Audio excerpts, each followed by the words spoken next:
ఉపాధ్యాయులు మరియు విద్యార్థులు అందరికీ స్వాగతం. నేను ఇక్కడ ఉన్న విద్యార్థుల ప్రైమరీ స్కూల్ ఉన్నప్పుడు వీళ్ళకు స్కూల్ విద్యావంతిగా ఉన్నప్పుడు స్కూల్ చెప్పాను సార్. తర్వాత హై స్కూల్కి వచ్చినప్పుడు వీళ్ళ నుంచి వెళ్ళిపోయినా. ఇక్కడ హై స్కూల్లో జాగ్రత్త సార్ ఉన్నప్పుడే 2007 వరకు విద్యావంతిగా చేశాను.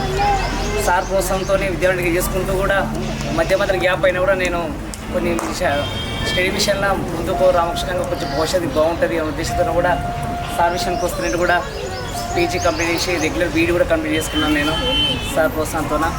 ఆ విద్యావంతిగా అయిపోయిన తర్వాత ఆ స్టడీ ఉపయోగకరంగా మా ఊళ్ళో ఈజీఎస్ ఫీల్డ్ అసిస్టెంట్గా అవకాశం వస్తే ఆ స్టడీ నుంచి నాకు అవకాశం వచ్చి ఈరోజు ఆ ఉద్యోగం చేస్తున్నట్టుగా పేద మందికి సార్ చెప్పినట్టుగా చాలామంది పేద మందికి ఈరోజు ఒక జిల్లా స్థాయిలోనే ఒక మంచి అవకాశంతో పేదలకు ఉపాధి కల్పిస్తూ రాష్ట్ర స్థాయిలో ఒక మంచి అవార్డు వచ్చినట్టుగా. దీంతో పాటు రాఘవాచార్య సార్ విషయానికి వస్తాయంటే నేను ఇప్పుడు ఈ స్కూల్ నుంచి వెళ్ళిన తర్వాత జాబ్ చేస్తున్నా. సార్ ఇక్కడ స్టడీ చెప్తుంది. తెలంగాణ అనే పాత్రను తీసుకురావడం సార్ యొక్క పాత్ర ఉందని తీసుకున్న ఈ సార్ చెప్పే విషయాలన్నీ ఊళ్ళో ఉన్నటువంటి పేద మందికి తెలియాలని ఆ సార్ గురించి ఎక్కువ ఎక్స్ప్లెయిన్ చేసేది లంచ్ టైంలో లేబర్కి. తర్వాత ఈ జాబ్తో పాటు నాకు ఒక మెసేజ్ ఆమె ఆశీర్వాదం ఇస్తాం సార్ జాబ్ కానీ నాకు కూడా సమస్య సేవలు పాల్గొంటుంది. మాకిద్దరు పిల్లలు. తర్వాత వచ్చేసి నేను అదే ఖాళీ ఉన్నప్పుడు కూడా సార్ ప్రజెంట్గా కరోనా మూమెంట్ నుంచి ఇక్కడ ఒక రూమ్ వేసేస్తాను. నేను నా జాబ్ అని వచ్చేసి మార్నింగ్ లేబర్ చేస్తే మాత్రం జిల్లా స్థాయిలోనే 700 మెంబర్స్ జానా పెట్టడానికి వస్తుంది సార్ లేబరు. ఆ లేబర్ ఎంత పెరుగుతుంది 60% లేబర్, 40% కింద స్కూల్ గ్రౌండ్స్ కానీ స్కూల్లో ఉన్నటువంటి బాత్రూమ్స్ కానీ తర్వాత ఊళ్ళో ఇంకుడు కానీ బాత్రూమ్స్ లాంటివి కానీ కూడా పేమెంట్ చేయడానికి అవకాశం వస్తుంది ఆ విధానికి. అయితే లేబర్ వర్క్ అయిపోయిన తర్వాత కూడా సార్ సాయంత్రం 4 నుంచి నైట్ 9 వరకు సార్ ఇప్పటికీ పేద విద్యార్థులకు తల్లిదండ్రులైన విద్యార్థులు కానీ ఇంకా మరి పూర్వ ఫ్యామిలీస్ ఉన్న వాళ్ళు కూడా కరోనా మూమెంట్ నుంచి 2019 నుంచి ఇప్పటి వరకు రెగ్యులర్గా కూడా ట్యూషన్ చెప్తుంది సార్ నేను ఇప్పటికీ పిల్లలకు. నేను ఇక్కడ ఉన్న విద్యార్థులు చెప్పేది ఏంటంటే ముఖ్యంగా దైవభక్తిని మరవకూడదు, తల్లిదండ్రులను మరవకూడదు, గురువులను కానీ ముఖ్యంగా మనకు ఈరోజు ఈ స్థాయికి మనం ఉన్నామంటే వాళ్ళ యొక్క పాత్ర మనకి ఎంతో ఉంది. కాబట్టి గురువులను కానీ మన తల్లిదండ్రులను కానీ మనం ఎంత గౌరవిస్తే మనకు పుట్టిన పిల్లలు కూడా మనం ఆ విధంగా ఫాలో అయితే ఇప్పుడున్న పిల్లలు చాలా మనకు ఇప్పటికున్న పిల్లలు చాలా ఇప్పటికున్న విషయానికి వస్తే ఇప్పుడున్న పిల్లలు చాలా ఫాస్ట్ ఉన్నారు. కాబట్టి వాళ్ళకు ఎంతసేపు ఉన్న పుస్తకాల మీద శ్రద్ధ వహించి చిన్న పెద్ద గౌరవం అనేది నేర్పించండి. ఇక్కడున్న సెల్ ఫోన్ అనేది ఇవ్వకండి. దీనంతా డేంజర్ ఏది లేదు ఇప్పుడున్న పిల్లల విషయానికి వస్తే. కాబట్టి వాళ్ళ మీద దృష్టి సాధించి విద్యార్థులను మీ కుటుంబాల్లో ఉన్నటువంటి తల్లిదండ్రులను గురువులను ఎప్పటికీ మరవకండి. మనకు తోచిన సహాయం కూడా మన తోటి పక్క వాళ్ళకు కూడా ప్రోత్సహించినట్లుగా చేయండి. ఈ అవకాశం ఇచ్చినటువంటి మీ అందరికీ నా యొక్క ధన్యవాదాలు. ఇచ్చేసినటువంటి అప్పటి మా ప్రధాన ఉపాధ్యాయులు మరియు అప్పటి నా సహా ఉపాధ్యాయులందరికీ నమస్కారాలు. అదేవిధంగా అప్పటి మా చిన్నారులు ఇప్పటి యువకులు మీ అందరికీ ఆశీస్సులు. ఈ విధంగా చాలా రోజుల తర్వాత మేము కలిసి పనిచేసిన అందరినీ ఒక దగ్గరికి కలిసే విధంగా మీరు ప్రయత్నం చేసినందుకు మీ అందరికీ అభినందనలు. మేము చదువు చెప్పేటప్పుడు ఖచ్చితంగా ఏ ఉపాధ్యాయురాలైనా తమ పిల్లలు బాగుపడాలి, వాళ్ళు సక్రమమైన మార్గంలో ఉండాలనే ఉద్దేశంతో అప్పుడు దండించడం జరిగింది. సరే, అప్పుడు మీ వయస్సు కావచ్చు, అప్పుడు ఉన్నటువంటి మీరు తిరుగుతున్న క్రమంలో కావచ్చు, జరుగుతున్న సందర్భంలో మీరు అప్పుడు పట్టించుకోలేదు. ఏదేమైనప్పటికీ ఇప్పుడు మీరు ముందు ఉదయం మాట్లాడింటారు చాలామంది, నేను వినలేదు, ఎవరెవరు ఏం చేస్తున్న విషయం కూడా నాకు తెలియదు. కాకపోతే మీరు ఏం చేస్తున్నా నిజాయితీగా చేసే పని ఏదైనా, గౌరవంగా బతకడానికి చేసే ఏ పని అయినా మంచి పనే. చేస్తున్న పని ఏదైతే ఉందో దాన్ని నిజాయితీగా చేయండి. గౌరవం ఉండేటట్టుగా మీరు చేస్తే ఖచ్చితంగా ఉపాధ్యాయులుగా మీరు ఖచ్చితంగా ఉద్యోగాలు సాధించాలని ఉండదు. కాకపోతే ఉపాధి పొంది మంచి కుటుంబాన్ని ఏర్పాటు చేసుకొని తల్లిదండ్రులను గౌరవించి పెద్దలను గౌరవించేటట్టు మీరు ఉంటే అప్పటికే మాకు ఉపాధ్యాయులందరికీ సంతోషం. అయితే ఇంతకుముందు గణేష్ కూడా చెప్పిండు అందరం కలిసి పరస్పరం సహాయం చేసుకోవాలని ఉద్దేశంతో. అయితే ప్రజెంట్గా నేను మనాజ్పేట హై స్కూల్లో పనిచేస్తున్నా. అక్కడ అంటే నేను ఇంతకుముందు మొత్తం అది 4వ ఊరు ఉండాలి మొత్తం నా సర్వీస్లో. ఏ ఊర్లో చూడలేదు, అక్కడ ఒకటి మనాజ్పేట హెల్పింగ్ సొసైటీ అని ఒకటి ఉంది సార్ అక్కడ. అయితే అక్కడ ఆ ఊర్లో దాదాపు అంటే నేను కూడా దాంట్లో ప్రెజెంట్ సభ్యున్నే, దాదాపు 60 మంది ఉంటాం. ప్రతి నెల అందరం 300 పంపించేస్తాం. ఒకటి QR కోడ్ స్కాన్ చేస్తాం. దాని నుంచి ఏం చేస్తుందంటే ఊర్లో ఎవరైతే విద్యార్థులు కష్టంలో ఉన్నారో లేకుంటే హయ్యర్ ఎడ్యుకేషన్ చదవడానికి MBBS కానీ ఇంజనీరింగ్ కానీ సీట్ వస్తే చదవడానికి ఫైనాన్స్గా ఇబ్బంది పడుతున్న వాళ్ళకి ఆర్థిక సాయం చేస్తున్నారు. నేను ఆ పాఠశాలకు దాదాపు నాకే అంటే ఇంకా నేనే వాళ్ళని అడగడం లేదు, వాళ్ళు అదే అడుగుతారు. ఇంకా సార్ అడుగుతలేరు, డబ్బులు ఎక్కువ అడుగుతలేరు అని అంటున్నారు. కాకపోతే ఏంటంటే నాకు అవుట్పుట్ కూడా రావాలి, రిజల్ట్స్ కూడా రావాలి కాబట్టి నేను అడగడం లేదు. కానీ దాదాపు నేను పోయిన తర్వాత దాదాపు నాకు 30-40 వేలు వాళ్ళు సహాయం చేయడం జరిగింది పాఠశాలకు. అంటే వేరే నుంచి వచ్చే పిల్లలకు నడుచుకుంటూ వస్తుంది సార్ అని చెప్తే సైకిల్ ఇప్పించారు. స్కూల్లో బోరు పోతే బోర్ మోటార్కి డబ్బులు ఇచ్చారు, సగం వాళ్ళు సగం నేను స్కూల్ నుంచి నేను పెట్టారు. అంటే ఇట్లాంటివి చేయడం వల్ల పరస్పరం ఎవరైతే విద్యార్థులు ఎవరైతే ఆర్థికంగా వెనుకబడి ఉన్నారో ఎవరైతే చనిపోయి ఇబ్బందుల్లో ఉన్న వారికి కూడా వాళ్ళు ఆర్థిక సాయం చేస్తున్నారు. అటువంటిది ఏమైనా ఏర్పాటు చేసుకొని అది 300 వేసుకోవాలని కాదు, మీ చేతనైతే చేస్తారు. కాకపోతే ఒకటి ఏంటంటే ఆ అకౌంట్ ఎవరైతే మేనేజ్ చేస్తారో వాళ్ళు నిజాయితీగా పనిచేయాల్సిన అవసరం ఉంటుంది. అక్కడ వెళ్ళి పాఠశాలకైతే చాలా సాయం చేస్తారు. నేను చూసినట్టు ఏ ఊర్లో కూడా అంత చేయలేదు, ఈవెన్ ఇక్కడైనా కూడా. కాబట్టి మనం ఎప్పుడైతే ఆ పాఠశాలను కానీ విద్యార్థులు కానీ ఉపాధ్యాయులకు ఊరి వాళ్ళ సహాయ సహకారం ఉంటే ఖచ్చితంగా ఊరు బాగుపడుతుంది. ఉపాధ్యాయులు కూడా విద్యార్థులను ప్రోత్సహించి మంచి చదువు చెప్పే అవకాశం ఉంటుంది. సార్ ఇంతకుముందు అన్నాడు 300-400 స్ట్రెంత్ 190 పడిపోయిందని. దానికి అనేక కారణాలు ఉన్నాయి.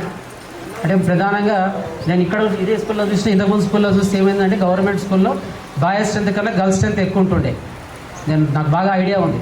ప్రజెంట్గా ఏమవుతుందంటే గర్ల్స్ సంఖ్య తగ్గుతుంది, బాయ్స్ సంఖ్యనే ఎక్కువ ఉంటుంది. కారణం ఏంటంటే KGBలకు గర్ల్స్ వెళ్తున్నారు.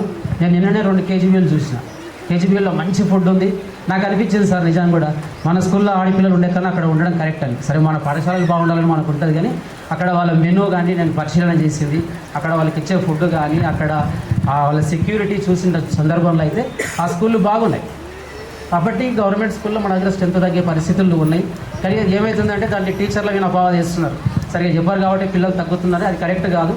ఎందుకంటే మేము పిల్లలు చదివితే ఎనీ టైం ఏ డౌట్ వచ్చినా క్లారిఫై చేయడానికి టీచర్లు సిద్ధంగా ఉంటారు.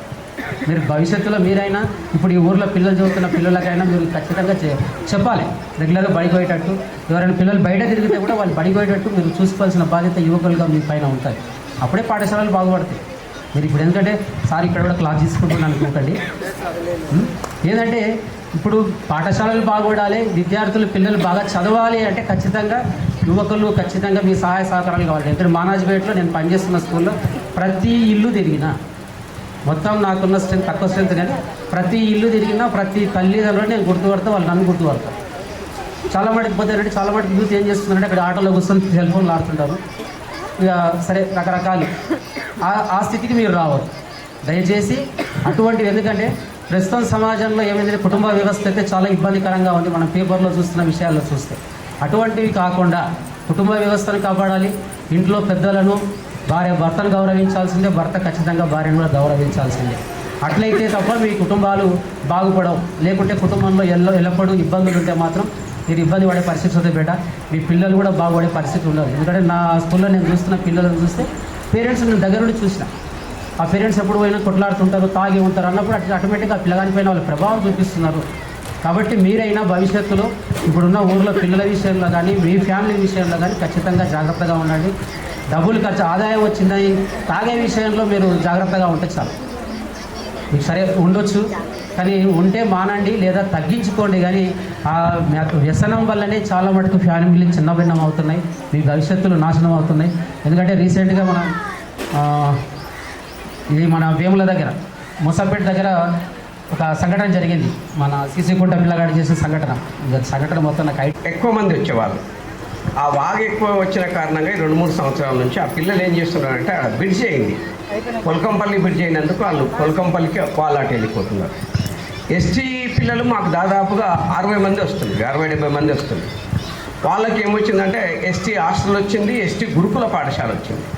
ఆ పాఠశాల పిల్లలందరూ అటు వెళ్ళిపోయారు. ఇంకా లక్ష్మీపల్లి నుంచి ఆ పిల్లలు కొంచెం రాపౌట్, ఎందుకంటే ఆ పిల్లలు వస్తున్నారు కదా, కొంత ప్రైవేట్ స్కూల్కి పోతున్నారు, ఎర్నింగ్ ఉన్న వాళ్ళంతా అట్లా పోతున్నారు. ఈ కారణాల వల్లనే, ఈ గురుకుల పాఠశాలలు వచ్చిన కారణంగానే, కేజీబీ పాఠశాలలు వచ్చిన కారణంగానే ఆడపిల్లల భద్రత విషయంలో వాళ్ళు భయపడి హైదరాబాద్లో వరుస కార్మికుల పోయిన కారణంగా ఆ పిల్లల్ని తీసుకొచ్చి అక్కడ పెడుతున్నారు తప్ప పిల్లలందరూ ఇదే ఊళ్ళో ఉండాల్సిన అవసరం ఉండే, ఇంత తగ్గింది. అయితే ఇప్పుడు మనకు మూసాపేట మండలంలో 6 హై స్కూళ్ళు ఉన్నాయి. ఈ 6 హై స్కూళ్ళకు బదులుగా ఒకటి ఇంటిగ్రేటెడ్ స్కూల్ వస్తే గట్ల దీంట్లో ఒక్క స్కూల్ మాత్రమే హై స్కూల్ మిగులుతుంది, 5 స్కూళ్ళు పోతుంది. అది మనం గుర్తుపెట్టుకోవాలి. దీన్ని ఎట్లా మనం కాపాడుకోవాలంటే, ఈ ఊర్లో కూడా ఇంటిగ్రేటెడ్ స్కూల్ అంత స్థాయి ఉన్న పాఠశాలలు నిర్మాణం చేయాలి, కానీ ఒక్క ఇంటిగ్రేటెడ్ స్కూల్ పెట్టి అన్ని పాఠశాలను ముయ్యగుదని చెప్పాల్సిన బాధ్యత. ఎందుకంటే మనం అందరం చదువుకుంటున్నాం, ఆ చదువుకున్నప్పుడు మనకు ఉద్యోగాలు రావాలంటే ఒక్క పాఠశాల ఉంటే రావు. ప్రతి ఊళ్ళో హై స్కూల్ ఉండే, ప్రతి ఊర్లోన మంచి ఫుడ్ ఇచ్చి, ఇప్పుడు లక్ష్మీకాంత్ చెప్పినట్టు మంచి వసతులున్న పాఠశాలగా దీన్ని మార్చాలి. అవసరం అనుకుంటే ఇక్కడనే సెమీ రెసిడెన్షియల్ కానీ రెసిడెన్షియల్ పాఠశాల కానీ ప్రతి హై స్కూల్లో చేయాల్సినగా అవసరం ఉందని మీ అందరికి చెప్తున్నాను.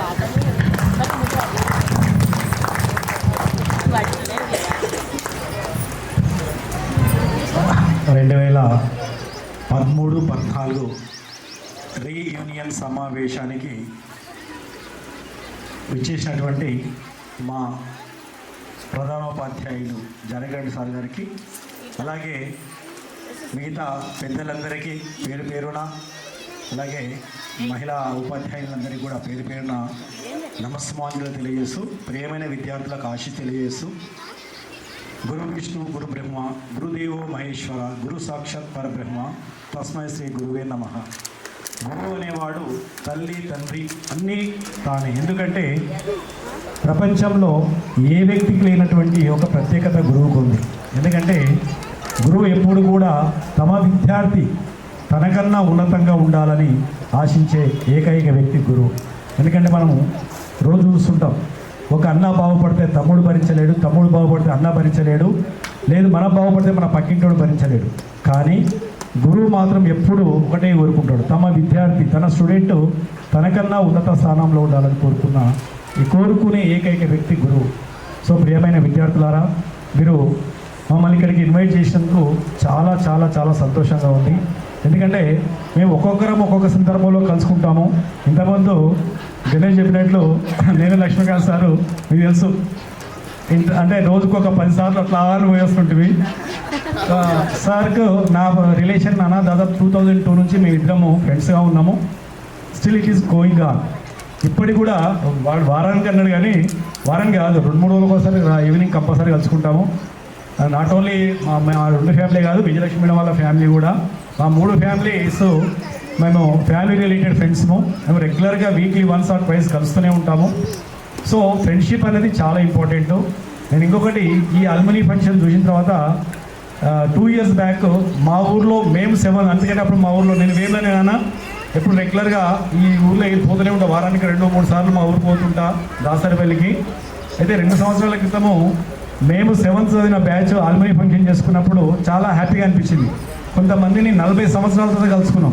ఒకటే ఊరు వాళ్ళం అయినప్పటికీ డిఫరెంట్ ప్లేసెస్లో ఉండడం వల్ల 40 సంవత్సరాల తర్వాత లాస్ట్ 2 years బ్యాక్ కలుసుకున్నాము. సో ఇక్కడ కూడా నాకు తెలిసి చాలామంది ఈరోజే కలుసుకుని ఉండొచ్చు. 10th అయిపోయిన తర్వాత చాలామంది ఇక్కడే ఈరోజే కలుసుకున్నారు. నిజంగా ఇది మన చాలా హ్యాపీ మూమెంట్స్. అయితే ఇప్పుడు చాలామంది స్కూల్ గురించి మాట్లాడారు, నేను వాటి గురించి ఏం మాట్లాడాను, ఎందుకంటే these are the happiest moments. So ఒకటి ఏంటి నాన్న అంటే, ఇప్పుడు ఇది మీరు ఒక యూనియన్గా ఏర్పడ్డారు కాబట్టి, రీయూనియన్ అయ్యారు కాబట్టి, ఈ యూనియన్ అట్లే కంటిన్యూ చేయండి. మీ ఫ్రెండ్స్కు, మీకు తెలిసిన వాళ్ళకి లేదా మీ గ్రూప్లో ఎవరికైనా ఏదన్నా ఇబ్బందులు ఉంటే ఒక సోదర భావంతో ఒకరికొకరు హెల్ప్ చేయడానికి ప్రయత్నం చేయండి. అయితే నేను ఇంకొక విషయం కూడా చెప్తున్నాను, మిగతా వాళ్ళు సరే, నేనంటే ఆల్మోస్ట్ ఆల్ నేను మీ ఊరు మీ పక్క ఊరుని కాబట్టి నా సహాయం ఎప్పుడు కావాలన్నా ఎల్లవేళలా నేను సహాయం చేయడానికి, ఆర్థికంగా కానీ సామాజికంగా కానీ రాజకీయంగా కానీ ఏ సహాయం కావాలన్నా నేను మీకు సహాయం చేయడానికి ముందుంటానని తెలియజేస్తూ, అలాగే ఇంకొకటి నాన్న, చాలామంది తెలుసు కరుణాకర్ సార్ అంటే కొంచెం అందరికీ ఒక విధమైన ఫీల్. ఇట్ ఈస్ అంటే ఇప్పటికి కూడా అది కంటిన్యూ అవుతుంది. ఇప్పుడు నేను గాంధాపేటలో పనిచేస్తున్నాను, అక్కడ కూడా అదే ఉంటుంది. బా కరుణాకర్ సార్ రా, బిల్డెడ్ డిసిప్లిన్ రా, తంతాడు రా, తప్పదు. ఆ విషయంలో నో ఎక్స్క్యూజ్. అయితే ఇక్కడ నాకు ఒక చిన్న వెలితి కనిపిస్తుంది. నేను దాదాపు ఒక 3 సంవత్సరాలు 4 సంవత్సరాలు ఇంగ్లీష్ మీడియం, మీ బ్యాచ్ ఇంగ్లీష్ మీడియం క్లాస్ టీచర్గా పనిచేస్తాను. సో ఇక్కడ చూస్తే అక్కడ 12 మంది ఉంది నా క్లాస్లో. నాకు ఐడియా ఉంది 11, 12 స్ట్రెంత్ ఉండే. ఇప్పుడు చూస్తే ఒక 5, 6 కనిపిస్తున్నారు. చాలామంది రాలేదు. ఎందుకంటే మహేందరు, జ్యోతి అట్లా కనిపిస్తున్నారు. రామ్ లక్ష్మణ్ టైగర్లు ఇద్దరు కనిపిస్తున్నారు. చాలామంది కనిపిస్తలేదు. సరే వాట్ ఎవర్ ఇట్ మేబీ, వాళ్ళ రీజన్స్ ఏంటో రాకపోవడానికి రీజన్స్ ఉండొచ్చు. బట్ వాళ్ళంతా మీ ఫ్రెండ్సే, అది మర్చిపోకండి. ఈరోజు రాలేదు అని చెప్పి వాళ్ళని దూరం పెట్టాల్సిన అవసరం లేదు. వాళ్ళని కూడా మీలో యునైట్ చేసుకోండి. యునైట్ చేసుకుని కలుపుకొని ముందు ఇలాంటి కార్యక్రమాలు ఏవైనా మేమందరం కూడా మీతో ఉంటామని చెప్పి తెలియజేస్తూ, అలాగే చెప్పాను కదా మళ్ళీ ఒకసారి, మీకు కావాల్సిన ఏ సహాయం కావాలన్నా మాలో ఎవరిని అడిగినా చేస్తాము. అయితే ఇంకొకటి ఈ సందర్భంగా నేను ఇంకొక విషయం చెప్తున్నాను. ఈ బిల్డింగ్ అక్కడ షిఫ్ట్ కావడానికి ముఖ్య కారణం first Raghavachari sir and Janakiram sir అయితే, నెక్స్ట్ ఆ బిల్డింగ్ అక్కడ కావడంలో రాణి మాలినీతో పాటు వెంకటేష్ అన్న, రామకృష్ణ సార్, లక్ష్మీకాంత్ సార్, మేము ఎందుకంటే ఆడ కృష్ణ ఒక బిల్డింగ్ కట్టిన తర్వాత అది అక్కడనే పెండింగ్ ఉండే. ఒకసారి నలుగురం కలిసి, నాకు అప్పుడు చిన్న కారు ఉండే, తెల్ల కారు. ఆ కారులో పోతే అక్కడ అన్ని మందు సీసాలు అవి కనిపిస్తే మేము చూసి బాధపడి, అప్పటికి మేము 9 years అయిపోయింది, 8 years అయిపోయింది, లాంగ్ స్టాండింగ్ అయిపోయింది, వెళ్ళిపోతాము. అప్పుడు రాణి మాలిని మేడం ఒక మాట అడిగింది, సార్ మనం ఈ అందరం ట్రాన్స్ఫర్ అవుతాము, కొత్త హెడ్ మాస్టర్ వస్తే ఇక్కడ అడ్జస్ట్ కావడానికి కష్టమవుతుంది, మనం పొయ్యే లోపల ఏదైనా చేద్దాం అని మేము రిటర్న్లో వచ్చినప్పుడు మాట్లాడుకుంటూ వస్తే, పాపం వెంకటేష్ అన్న సహకారంతో ఏం చేద్దామంటే రాణి మాలిని ఒక మాట అనేది, నాకు స్కూల్ గ్రాంట్స్కి వెళ్ళి నాకు ఎన్నైనా కానీ సార్ నేను ఒక 75,000 మీకు ఇస్తాను, మీరు ఏమైనా చేయండి అన్నది. అంటే అప్పుడు మేము ఏమన్నాం అంటే, ఇక్కడ కూడా 3 rooms ఉన్నాయి కదా మేడం, అక్కడ 2 rooms పెట్టుకొచ్చి షెడ్స్ చేద్దామని చెప్పేసి రిటర్న్ వస్తుంటే రాజన్న అని హాస్టల్ వెల్ఫేర్ ఆఫీసర్ ఉండే, ఆయనను కలిసాం, రాజయ్య. సో ఆయన ద్వారా చాలా సహాయం తీసుకున్నాం నాన్న. సో అందరు ఊర్ల వల్ల చాలామంది, ఇంకొకటి గోపాలరెడ్డి సార్ అని చెప్పేసి ఇట్లా పోతుంటే మేము పిలిచాము, రాణి మాలదేవి మేడం కూర్చున్నది, మేమందరం ఉన్నాము. ఆయన బ్యాగ్ పట్టుకొని అక్కడ సొంత ఇల్లు కట్టుకుంటే పిలిస్తే, ఏందబ్బా మమ్మల్ని నన్ను పిలిచిందంటే, అన్న ఇట్లా అనుకుంటున్నాం అంటే, మంచి ఆలోచన, మా ఊళ్ళోకి రాని ఆలోచన మీకు వచ్చింది, ఎందుకంటే మీరు వెళ్ళిపోతున్నారనే మీ భావనతో కాకుండా మా ఊరికి ఏదో చేయాలనుకున్నాను చెప్పేసి ఆయన అక్కడనే తన తెలిసిన వాళ్ళకి ఫోన్ చేసి 28,000 మేడంకు బై హ్యాండ్ ఇచ్చిపోయాడు. సో ఈ విధంగా అందరి సహకారంతో ఆ బిల్డింగ్ అయింది. ఈరోజు జిల్లాలోనే ఒక మంచి బిల్డింగ్గా అది అయ్యిందంటే అందరూ అప్పుడు అంటే మేడం వాళ్ళు సహకరించారు. మేడం వాళ్ళు మాతో పాటు చాలా అవసరం, మంచి ఆలోచన, ఇది చేయండి అని మేడం వాళ్ళు అందరూ కూడా సహకారం చేయడం వల్ల ఈరోజు ఆ బిల్డింగ్, అంత పెద్ద బిల్డింగ్లో మంచి స్కూల్ బిల్డింగ్ రూపొందించుకుంటే, సో మీ అందరి అంటే ఇక్కడ ఉద్దేశం ఏంటంటే, ఏ టీచర్ అయినా సరే డెవలప్ కావాలి, మా పిల్లలు బాగుపడాలని ఒకే ఒక ఉద్దేశంతో ఇవన్నీ చేయడం జరిగింది. కాబట్టి మరొకసారి I wish you all the best. భవిష్యత్తులో కూడా మీరు మంచి స్థాయిలో ఉండాలని కోరుకుంటూ, మనం ఏ వృత్తి చేస్తున్నామని కాదు బెట్ట, ఆ వృత్తిని ఎంత నిజాయితీతో చేస్తున్నాం అనేది చాలా ఇంపార్టెంట్. అమ్మాయిలు, ఇప్పుడు అమ్మాయిలు కాదు మీరు అమ్మలు, I wish all the best better. మీకు కూడా అందరికీ అభినందనలు and wishes to you all four. Thank you అన్నారు. 2013 and 14 కి మమ్మల్ని ఆహ్వానించినందుకు, మరి ఇక్కడ సభను అలంకరించిన పెద్దలందరికీ కూడా నమస్కారాలు. అదేవిధంగా మరి మమ్మల్ని పిలిపించిన ఈ విద్యార్థులందరికీ కూడా ఆశీర్వాదాలు. మరి నాకు మొన్న ఒక 2-3 days బ్యాక్ అనుకుంటాను, వెంకటేశ్వర్లు సార్తో పాటు ఇంకొక అమ్మాయి కాల్ చేసి, మేడం మేము ఇట్లా ఒక ప్రోగ్రామ్ని అరేంజ్ చేద్దాం అనుకుంటాం, మరి ఎట్లా మేడం అంటే, ఖచ్చితంగా వస్తామమ్మా అన్నట్టు నేను అన్నాను. ఎందుకంటే నా లైఫ్లో నేను విద్యార్థులు ఈ విధంగా నన్ను ఆహ్వానించడం ఫస్ట్ టైం అనుకుంటా. జానంపేట విద్యార్థులు, అందులో నాకు ఇక్కడ మెమోరీస్ చాలా ఉన్నాయి. జానంపేటలో టీచర్స్తో పాటు విద్యార్థుల యొక్క ఈ సమ్మేళనం కానివ్వండి, విద్యార్థులతో పాటు కలిసి, ఇప్పుడు ఏదో అన్నారు ఇక్కడ పిల్లలు అంటే, మేడం మిమ్మల్ని బాగా ఇబ్బంది పెట్టేవాళ్ళము అన్నట్టు, అవన్నీ గుర్తుకొచ్చినాయి అనమాట ఒకసారి. అంటే జానంపేటలో పనిచేసే 8.5 years నేను ఏ విధంగా గడిపినా, ఇక్కడ ఉండే టీచర్స్ నాకు ఏ విధంగా సహాయపడ్డారు, మరి ఏ విధంగా నాకు హెల్ప్ చేశారు. అదేవిధంగా మనం ఒక టీచర్ వృత్తిలో ఉన్నాము అంటే, టీచర్ వృత్తిలో ఉన్నప్పుడు అనేక రకాలైన సమస్యలు వస్తూ ఉంటాయన్న. ఆ సమస్యలు ఎప్పుడైతే అధిగమించి మనం ముందుకు వెళ్తామో, అప్పుడే మనం ఏదైనా కూడా ఒక విజయాన్ని సాధిస్తాం. అది ఒక ఉపాధ్యాయుడైనా లేదంటే ఒక విద్యార్థి అయినా కూడా. మరి నా లైఫ్లో నేను అనుకుంటాను ఇక్కడ జానంపేటకి వచ్చేటప్పటికి ఏంటి అంటే ఒక కొత్త అనుభవం అనమాట. ఎందుకంటే అప్పటికి నేను యూపీఎస్ స్కూళ్ళలో పనిచేయడం జరిగింది. 7th క్లాస్ వరకు విద్యార్థులతో కలిసిమెలిసి ఉండడం వల్ల పెద్దగా నాకు 10th క్లాస్ విద్యార్థులు అంటే అంత ఇది లేదనమాట. సో ఇక్కడ వచ్చేదాడే జానంపేటకి 10th క్లాస్ విద్యార్థులతో కలిసి పనిచేసినప్పుడు అంటే ఆ విధంగా చెప్పేటప్పుడు నాకు కొంచెం ఫస్ట్ బ్యాచ్ అనేది కూడా ఒక ఇబ్బందిగా ఫీల్ అయ్యాను. ఎందుకంటే పెద్ద పిల్లలతో పాటు నేను ఫస్ట్గా ఆ విధంగా 10th క్లాస్ని బోధించడం అది అంటే కొంచెం ఇబ్బందిగా అనిపించింది. ఆ తర్వాత 8.5 years మరి ఇక్కడ జానంపేటలో ఏ విధంగా గడిచిపోయింది అనేది ఆ తర్వాత సంగతి. మరి స్కూల్లో ఒక గురువు గురించి నేను చెప్పాలంటే నేను ఒక అంటే ఒక గురువుగా నేను ఇక్కడ అనేక సమస్యలు అని కాదు కానీ అనేక రకాల విషయాలను తెలుసుకున్నాను. సమస్యలతో పాటు ఆ సమస్యలను ఏ విధంగా అధిగమించాలి అనే విషయాలను కూడా తెలుసుకున్నాను. మరి సమస్యలు ఎందుకు వచ్చాయి అనేది తర్వాత సంగతి. నేను ఇప్పుడు ఇక్కడ 2-3 విద్యార్థులు అన్నారు, మేడం మీరు ఈ విధంగా ఉండేవాళ్ళు కదా అంటే నేను ఒకటే మాట అంట, అప్పుడు నేను ఏ విధంగా టీచర్గా ఉన్నానో మరి ఇప్పుడు కూడా చేస్తున్నప్పుడు ఇప్పుడు కూడా నాకు అదే కొంచెం స్ట్రిక్ట్గా ఉంటారు కదా మేడం అన్నట్టు. మరి ఒక గురువుగా నేను స్ట్రిక్ట్గా లేనప్పుడు మరి సమాజాన్ని ఏర్పరిచే మీలాంటి పౌరులు రేపు వెళ్ళి సమాజాన్ని ఏ విధంగా తయారవుతారు కదా, ఈ క్వశ్చన్ మీకు కూడా వస్తుంది. కాబట్టి సమాజాన్ని ఏర్పరిచే విద్యార్థులుగా మీరు ఒకవేళ మంచిగా ఉండాలంటే ఇక్కడ ఉపాధ్యాయులు కఠినంగా మారాల్సిందే. కఠినంగా మారుతాం కూడా కొన్ని సందర్భాలలో. మరి ఆ కఠినంగా మారే క్రమంలో ఏదైనా ఒక దెబ్బ కానివ్వండి, ఒక 2-3 మాటలు కానివ్వండి అనేటొచ్చు. అంతకంటే మించి ఎక్కువ కూడా ఇప్పుడు ఏ రకంగా ఇబ్బంది పెట్టిన సందర్భాలంటూ ఏమీ ఉండవు. మరి అదంతా కూడా మీరు ఒక మంచి కొరికే అనుకోవాలి, ఒక తల్లి ప్రేమగా అనుకోవాలి. ఒక టీచర్ మిమ్మల్ని, ఒక లేడీ టీచర్ కానివ్వండి, ఒక సార్ కానివ్వండి, ఏదన్నా మిమ్మల్ని ఒక మాట అన్నారు అంటే అందులో ఉండే ప్రేమను గమనించాలన్నమాట. అరే టీచర్ ఎందుకు అంటుంది ఏం లేదు అన్న విషయాలను గమనించి మరి మీరు మీ యొక్క జీవితంలో ముందుంటారని ఆశిస్తూ అదేవిధంగా మరి నెక్స్ట్ చెప్పాలనుకుంటే ఫస్ట్ ఆఫ్ ఆల్ ఇక్కడ అందరినీ కలిసినందుకు నాకు చాలా హ్యాపీగా ఉంది. ఎందుకంటే నేను దాదాపు 12 years తర్వాత మళ్ళీ మిగతా టీచర్స్ కలుసుకోవడం. సరే అందరూ కూడా అంటారు అంటే ఒక స్కూల్కి వెళ్ళిపోయిన తర్వాత నెక్స్ట్ స్కూల్కి వెళ్ళిన తర్వాత అక్కడ వాతావరణంలో పడ్డ తర్వాత చాలా తక్కువ మనం కలుసుకోవడం. మరి 12 years తర్వాత మళ్ళీ ఇక్కడ కరుణాకర్ సార్, తర్వాత లక్ష్మీకాంత్ సార్, తర్వాత జానకిరామ్ రెడ్డి సార్, తర్వాత మిగతా అందరినీ కూడా కలుసుకోవడం అనేది చాలా మంచిగా అనిపించింది. ఎందుకంటే అన్ని అనుభవాలు మనకు గుర్తుకొస్తున్నాయి అనమాట. అరే ఆ టీచర్స్ తోటి ఆ విధంగా మనం కలిసి పనిచేసినప్పుడు ఈ విధంగా ఉన్నాం కదా అన్నట్టు. మరి ఏది ఏమైనా ఇప్పుడు ఇంతకంటే ముందు రామకృష్ణ సార్ అన్నారు, ఒక ముద్దల్ని మనం ఏం చేస్తాము అంటే మట్టి ముద్దల్ని ఒక శిల్పి ఏ విధంగా అయితే చెక్కగలుగుతాడో అదేవిధంగా ఉపాధ్యాయుడు అనే ఉపాధ్యాయులు కూడా ఏం చేస్తారు అంటే మిమ్మల్ని అందరినీ కూడా ఒక మంచి స్థాయిలో ఉండడానికి అనేక రకాలుగా తోడ్పడుతూ ఉంటారు. మరి అందులో భాగంగానే మేమందరం కూడా మీకు ఒక టీచర్గా మరి ఏదైనా ఇబ్బంది కలిగించానా లేదా అన్నట్టు నాకైతే తెలియదు. కానీ నేనైతే ఒక విద్యార్థుల విషయంలో ఎప్పుడు కూడా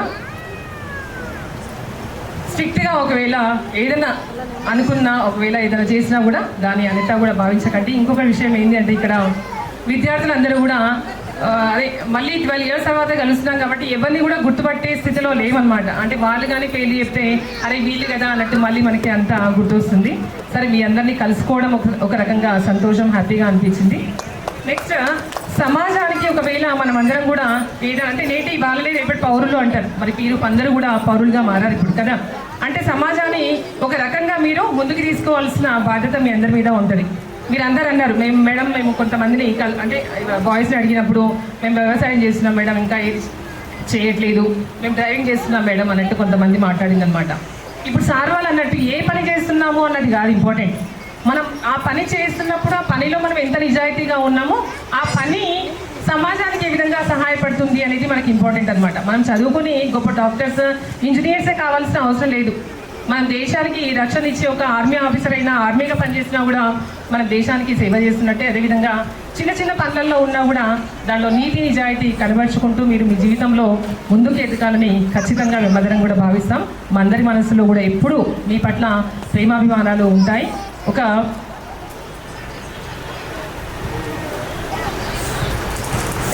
నెక్స్ట్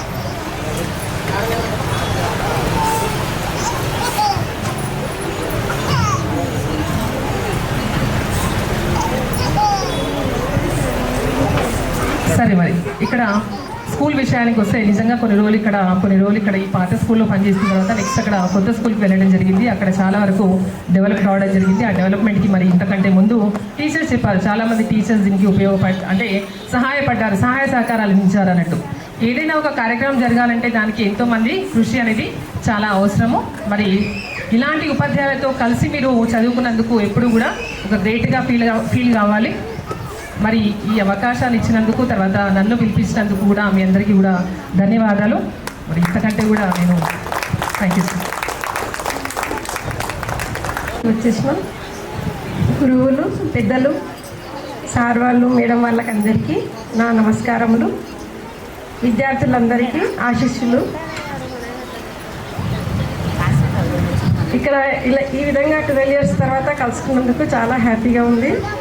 నేను ఫస్ట్ అపాయింట్మెంట్ నాది 2002 యూపీఎస్ తిమ్మాపూర్లో జాయిన్ అయినాను.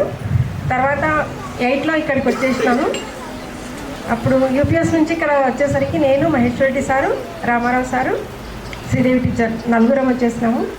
అప్పుడు తిమ్మాపూర్లో యూపీఎస్లో చెప్పి ఇక్కడ వచ్చేసరికి నేను 8th 9th చెప్పినాను. ఆద్యాబాద్ అక్క 10th వరకు చెప్పేది. తర్వాత 2 years తర్వాత నేను 9th 10th తీసుకోవడం జరిగింది. ఆ తర్వాత అంటే మీరు మంచిగా చదువుకోవాలి, ఎదగాలనే ఉద్దేశంతో ఏమని అని ఉంటాము. మీరు ఏది మనసులో పెట్టుకోకుండా ఇప్పుడు తర్వాత కూడా ఇన్ని రోజుల్లో కలుసుకున్నారు కదా, ఇప్పుడైనా మీరు మంచిగా ఒకరికొకరు హెల్ప్ చేసుకుంటూ, కష్టాల్లో అందరికీ సహాయం చేసుకుంటూ కలిసిమెలిసి ఉండాలి. అంటే మేము ఎప్పుడైనా క్లాస్లో చెప్పేటప్పుడు అల్లరి చేస్తుంటే నాకు బాధ అవుతుండే. అంటే కష్టము కన్నీళ్ళు, అంటే చిన్నప్పటి నుంచి కష్టపడి నేను మా అమ్మ నాన్నలకు ఒకటే కూతురు, కష్టంతో చాలా పేద పరిస్థితిని చదివించిండ్రు. అప్పుడు జాబ్ వచ్చేసరికి అరే వీళ్ళు కూడా నాలాగానే పేద పరిస్థితుల్లో ఉన్నారు కాబట్టి మంచిగా చదవాలి అని అప్పుడు చెప్పొచ్చు క్లాస్లో. అంటే నాలాగా కష్టంతో కాకుండా మీరు మంచిగా చదువుకుంటే ఇంకా మంచి ఉన్నత స్థానంలో ఉండాలని మా పిల్లలాగా అంటే మీకే ఎక్కువ మేము ఆశీర్వాదం ఇస్తాము. తర్వాత స్కూల్లో ఇక్కడ వచ్చేసరికి సార్ వాళ్ళందరూ చాలా స్నేహంతో, ఎప్పుడు ఏమైనా బాధ ఉంటే కూడా నాకు అందరూ అన్నలాగా మేము మీకు చాలా చెల్లెల్లాగా చూసుకుంటామని చాలా హెల్ప్గా ఉండేవాళ్ళు. ముఖ్యంగా Vijayalakshmi teacher, Venkatesh sir, Karunakar sir, Lakshmikant sir వీళ్ళందరూ ఇప్పుడు కూడా నాకు నెలలో 1-2 సార్లు కలుస్తుంటారు, ఫోన్లు చేస్తుంటారు. ఏం చెల్లమ్మ నీకు ఏదైనా కష్టం వస్తే మేము అర్ధరాత్రి అయినా వస్తాము అని. నాకు అంతే చాలు సార్. ఇప్పుడు అమ్మ నాన్న కూడా లేరు. అమ్మ చనిపోయినప్పుడు కూడా సార్ వచ్చిండ్రు, Lakshmikant sir, Karunakar sir, Vijayalakshmi teacher వచ్చిండ్రు. తర్వాత నాన్న చనిపోయడం వచ్చి చాలా ధైర్యం ఇచ్చిండ్రు. నేను నా పరిస్థితి ఏంటో సార్ వాళ్ళకి తెలుసు, చిన్నప్పటి నుంచి ఎలా ఉన్నాను. మీరు కూడా మంచిగా ఇప్పుడైనా కష్టపడి నీతిగా నిజాయితీగా ఒకరికొకరు సహాయం చేసుకుంటూ మంచి జీవితాన్ని గడపాలని ఆశిస్తున్నాను. ఆ భగవంతునితో కోరుతున్నాను. జై హింద్. విద్యార్థుల ఆత్మీయ సమ్మేళనం ఈ ప్రోగ్రాం చాలా చక్కగా నిర్వహించారు. ఈ ప్రోగ్రాం మీకు రావడమే పెద్ద అంటే మంచి ఆలోచన. మీకు ఈ కార్యక్రమం రావడానికి వేదికను అలంకరించిన పెద్దలందరికీ నా యొక్క నమస్కారాలు.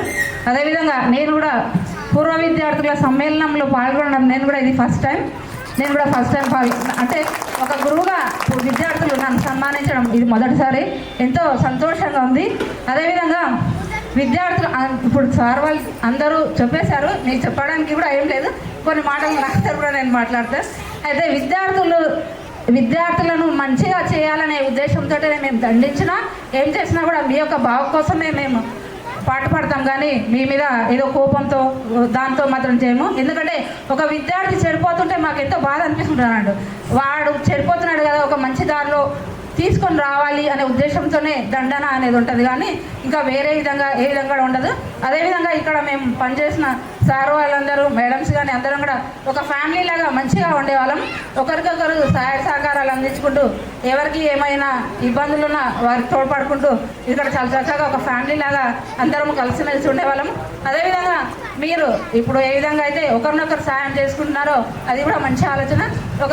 ఒకరికి సాయం చేయడం అనేది నిజంగా సమాజంలో ఇట్లా ఉంటే ఇప్పుడు మనం చూస్తుంటాం రోడ్ల మీద పేదవాళ్ళు వాళ్ళు ఉంటాం, వాళ్ళకి సాయం చేయడానికి చాలామంది ఎవరు ఉండరు. మనం కూడా ముందుకు వచ్చి అట్లాంటి వాళ్ళకు కూడా సాయం చేయడం నిజంగా మంచి అదృష్టమే. ఒకటి స్నేహితులం ఒకరికొకరు సాయం చేయడం కూడా మంచిదే. కాబట్టి ఈ విధంగానే మీరు కొనసాగాలని, మళ్ళీ ఇన్ ఫ్యూచర్లో మీరు మళ్ళీ పెట్టుకున్నా కూడా మేము తప్పకుండా ప్రోగ్రామ్కి వస్తామని, ఇంకా మిమ్మల్ని ఇన్స్పిరేషన్ తెలుసుకొని మిగతా స్టూడెంట్స్ కూడా ఇట్లాంటి ఆత్మీయ సమ్మేళనాలు చేసుకోవాలని. ఎందుకంటే ఇవాళ చాలా స్కూళ్ళల్లో జరుగుతున్నాయి. ఇప్పుడు మేము కూడా పేరూరు స్కూల్లో చదివిన డైమండ్ జూబ్లీ అవుతుంది, మేము కూడా దానికి ఆత్మీయ సమ్మేళనం ఏప్రిల్ 19th అవుతుంది, మేము కూడా దానికి వెళ్తున్నాం. అంటే మా కాంట్రిబ్యూషన్ అన్నట్టు స్కూల్కి ఒక సాయం చేయాలి, ఫండ్గా సాయం చేయాలని చెప్పేసి 75 years నుంచి నడుస్తుంది. ఆ స్కూల్ 75 బ్యాచెస్ నుంచి ఇప్పటి వరకు అంటే ఆ పూర్వ విద్యార్థులు ఎవరున్నారో వాళ్ళందరూ కూడా సహాయ సహకారాలు ఆ పాఠశాలకి అక్కడ కూడా స్ట్రెంత్ తగ్గింది. దాన్ని కూడా మళ్ళీ పూర్వవైభవం తేవాలని పూర్వ విద్యార్థులందరూ కలిసికట్టుగా యాక్చువల్గా ఈరోజు అక్కడ మీటింగ్ ఉంది. దానిలో కూడా అంటే స్టూడెంట్స్ని కలవాలని చెప్పి నేను ఇక్కడికి వచ్చిన, యాక్చువల్గా అక్కడికే వెళ్ళేదండి. కాబట్టి మీరు ఇలాంటి ప్రోగ్రామ్స్ ఇంకా ఏమైనా చేస్తే మేము తప్పకుండా మీకు సహాయ సహకారాన్ని తప్పకుండా వస్తామని చెప్పి నా చిన్న ఉపన్యాసాన్ని చూస్తున్నాను. Thank you. పిల్లలందరికీ కూడా నా నమస్సులు. విద్యార్థులు మీరు ఇప్పుడు విద్యార్థులు గారేమో కానీ నాకు మాత్రం పిల్లలే.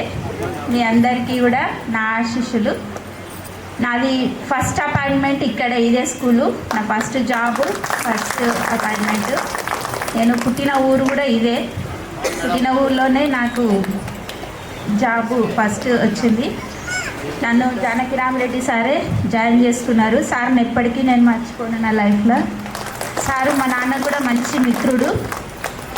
ఇక్కడ ఉన్నటువంటి ప్రతి ఒక్కరితో కూడా నాకు చాలా మంచి బాండింగ్ ఉంది, ఇప్పటికి కూడా కొనసాగుతూనే ఉంది.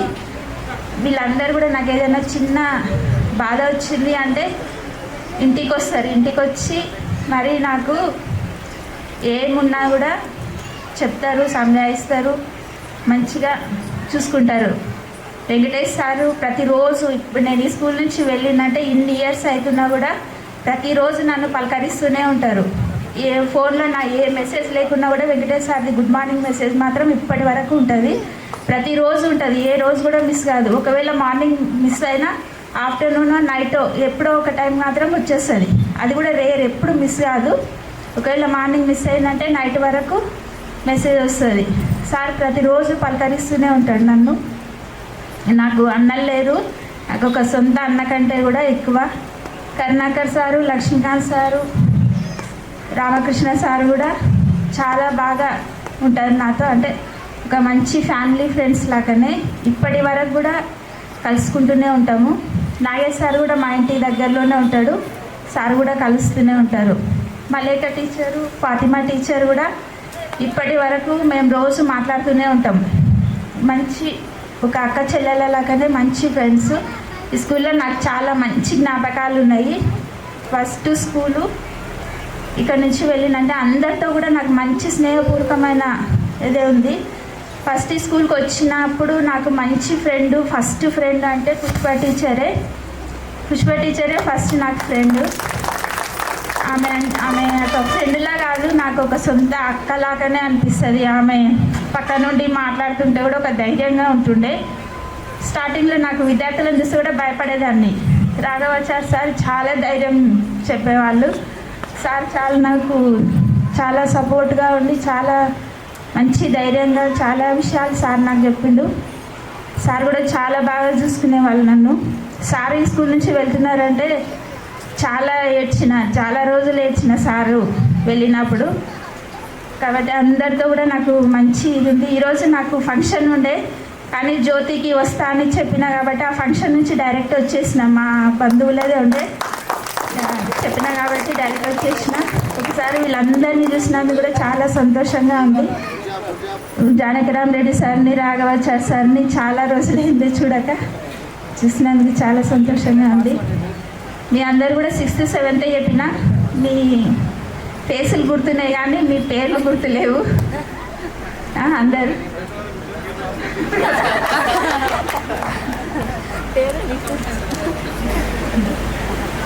అందరూ భవిష్యత్తులో మంచిగా ఉండాలని కోరుకుంటున్నాను.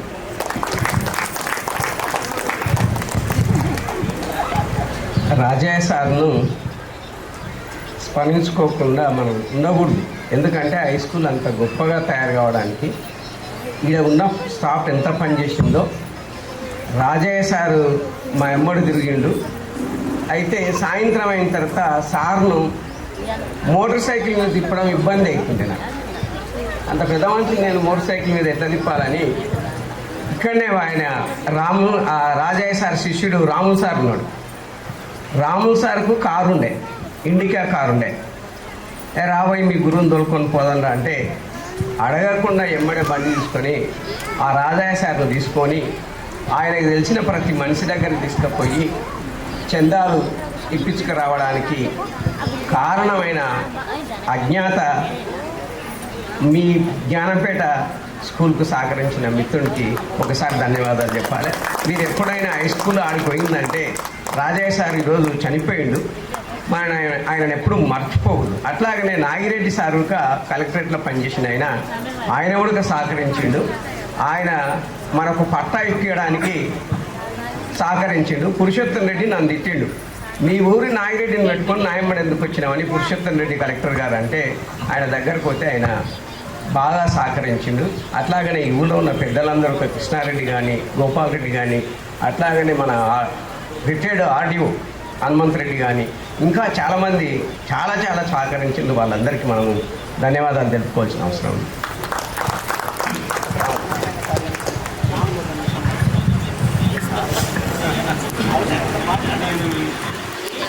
ఇక్కడ ఉన్న అన్నలు, అక్కలు, చెల్లెళ్ళు, నాతో తమ్ముళ్ళు, మరి మిమ్మల్ని కూడా చెల్లెళ్ళు, తమ్ముళ్ళుగా భావిస్తాను. ఎందుకంటే నేను మీ గురువుని కాదు కాబట్టి. ఓకేనా? ఓకే. సభకు నమస్కారం.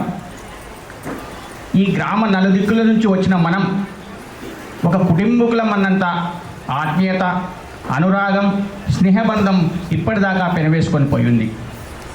మనం కాసేపట్లో ఇక నుంచి విడిపోతామనేటువంటి బాధ గుండెల్ని పిండి వేస్తుంది. అవునా కాదా? మరి ఈ పాఠశాలలో చేరినప్పుడు మీరు చిన్న పిల్లలు లాగులతో వచ్చారు. మరి నేడు ఎలా వచ్చారు? అంటే మార్పు అనేది వచ్చింది. అమ్మలుగా, అయ్యలుగా మరి మీ పిల్లలతో వచ్చారు. నాడేమో మీ తల్లిదండ్రులతో వచ్చారు, నేడేమో మీ పిల్లలతో వచ్చారు. అవునా కదా? ఏదేమైనప్పటికీ కూడా మీరు, నేను అనుకుంటున్న 90% మీ తల్లిదండ్రులందరూ కూడా చాలా కష్టపడ్డవాళ్ళు.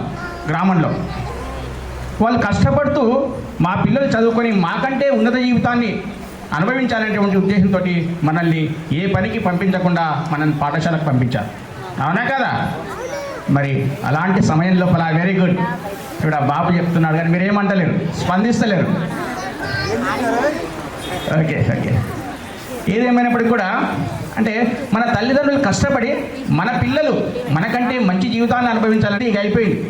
మీరు మీ జీవితాల లోపల సంసార సాగరం లోపల మునిగి సమస్యల వలయంలో కొట్టుమిట్టాడుతూ ముందుకు జీవితాన్ని సాగిస్తున్నారు. అయినప్పటికీ కూడా మీరు మీ తల్లిదండ్రుల కంటే మంచిగా కొంత జీవనం కొనసాగిస్తున్నారు. కాబట్టి ఇప్పుడు మీ పిల్లల్ని ఇంకా మీకంటే ఉన్నత స్థాయిలో కొనసాగిస్తే బాగుంటుందా, బాగుండదా? కాబట్టి ఏం చేయాలి మరి? మీరు పిల్లల్ని మంచిగా చదివించుకొని మంచి ఉన్నత స్థాయి లోపలికి పంపిస్తే చాలా బాగుంటుంది.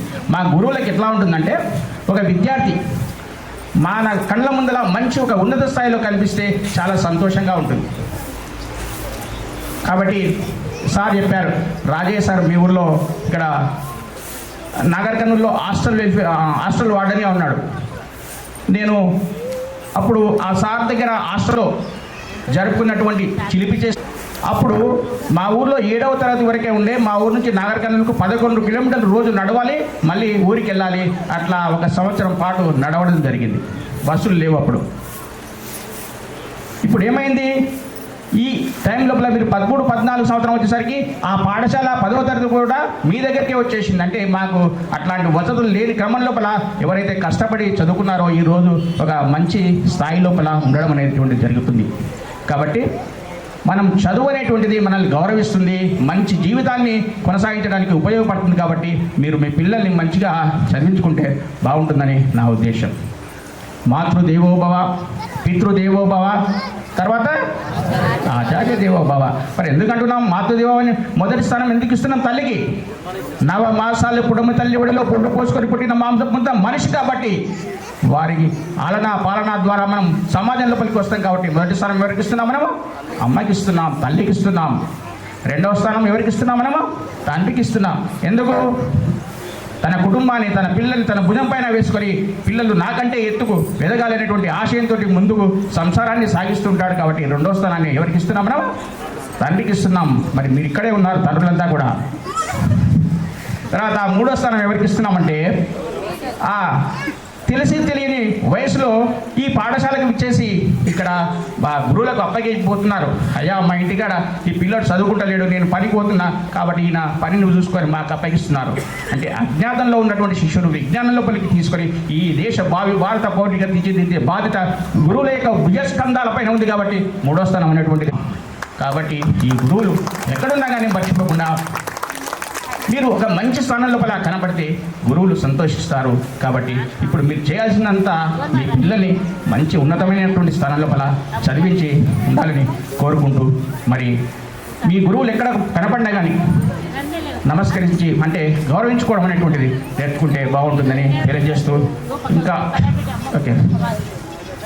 ఏది ఏమైనప్పటికీ కూడా ఇంతకుముందే సార్ వాళ్ళు చెప్పారు, మీరు ఈ ఆత్మీయ సమ్మేళనం ఏర్పాటు చేయడానికి ఎన్నో ఒడిదుడుకులు ఏర్పడినాయి. కొందరు వద్దన్నారు, కొందరు కావునన్నారు. అయినప్పటికీ కూడా అంటే ఒక పని చేస్తూ ఉంటే ఒడిదుడుకులు ఏర్పడుతూనే ఉంటాయి. కొందరు వద్దనే వాళ్ళు ఉంటారు, కొందరు కావాలనే వాళ్ళు ఉంటారు. అయినప్పటికీ కూడా మనకు ముందుకు వెళ్తూ ఉంటే అది తప్పకుండా సక్సెస్ అవుతూనే ఉంటాం.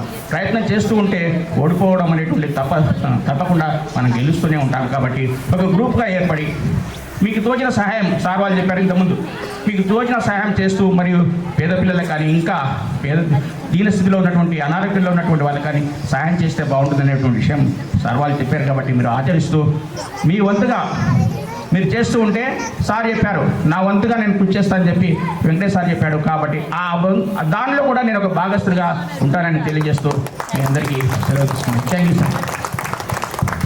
జీవితం ఒక కథ రాయొచ్చు.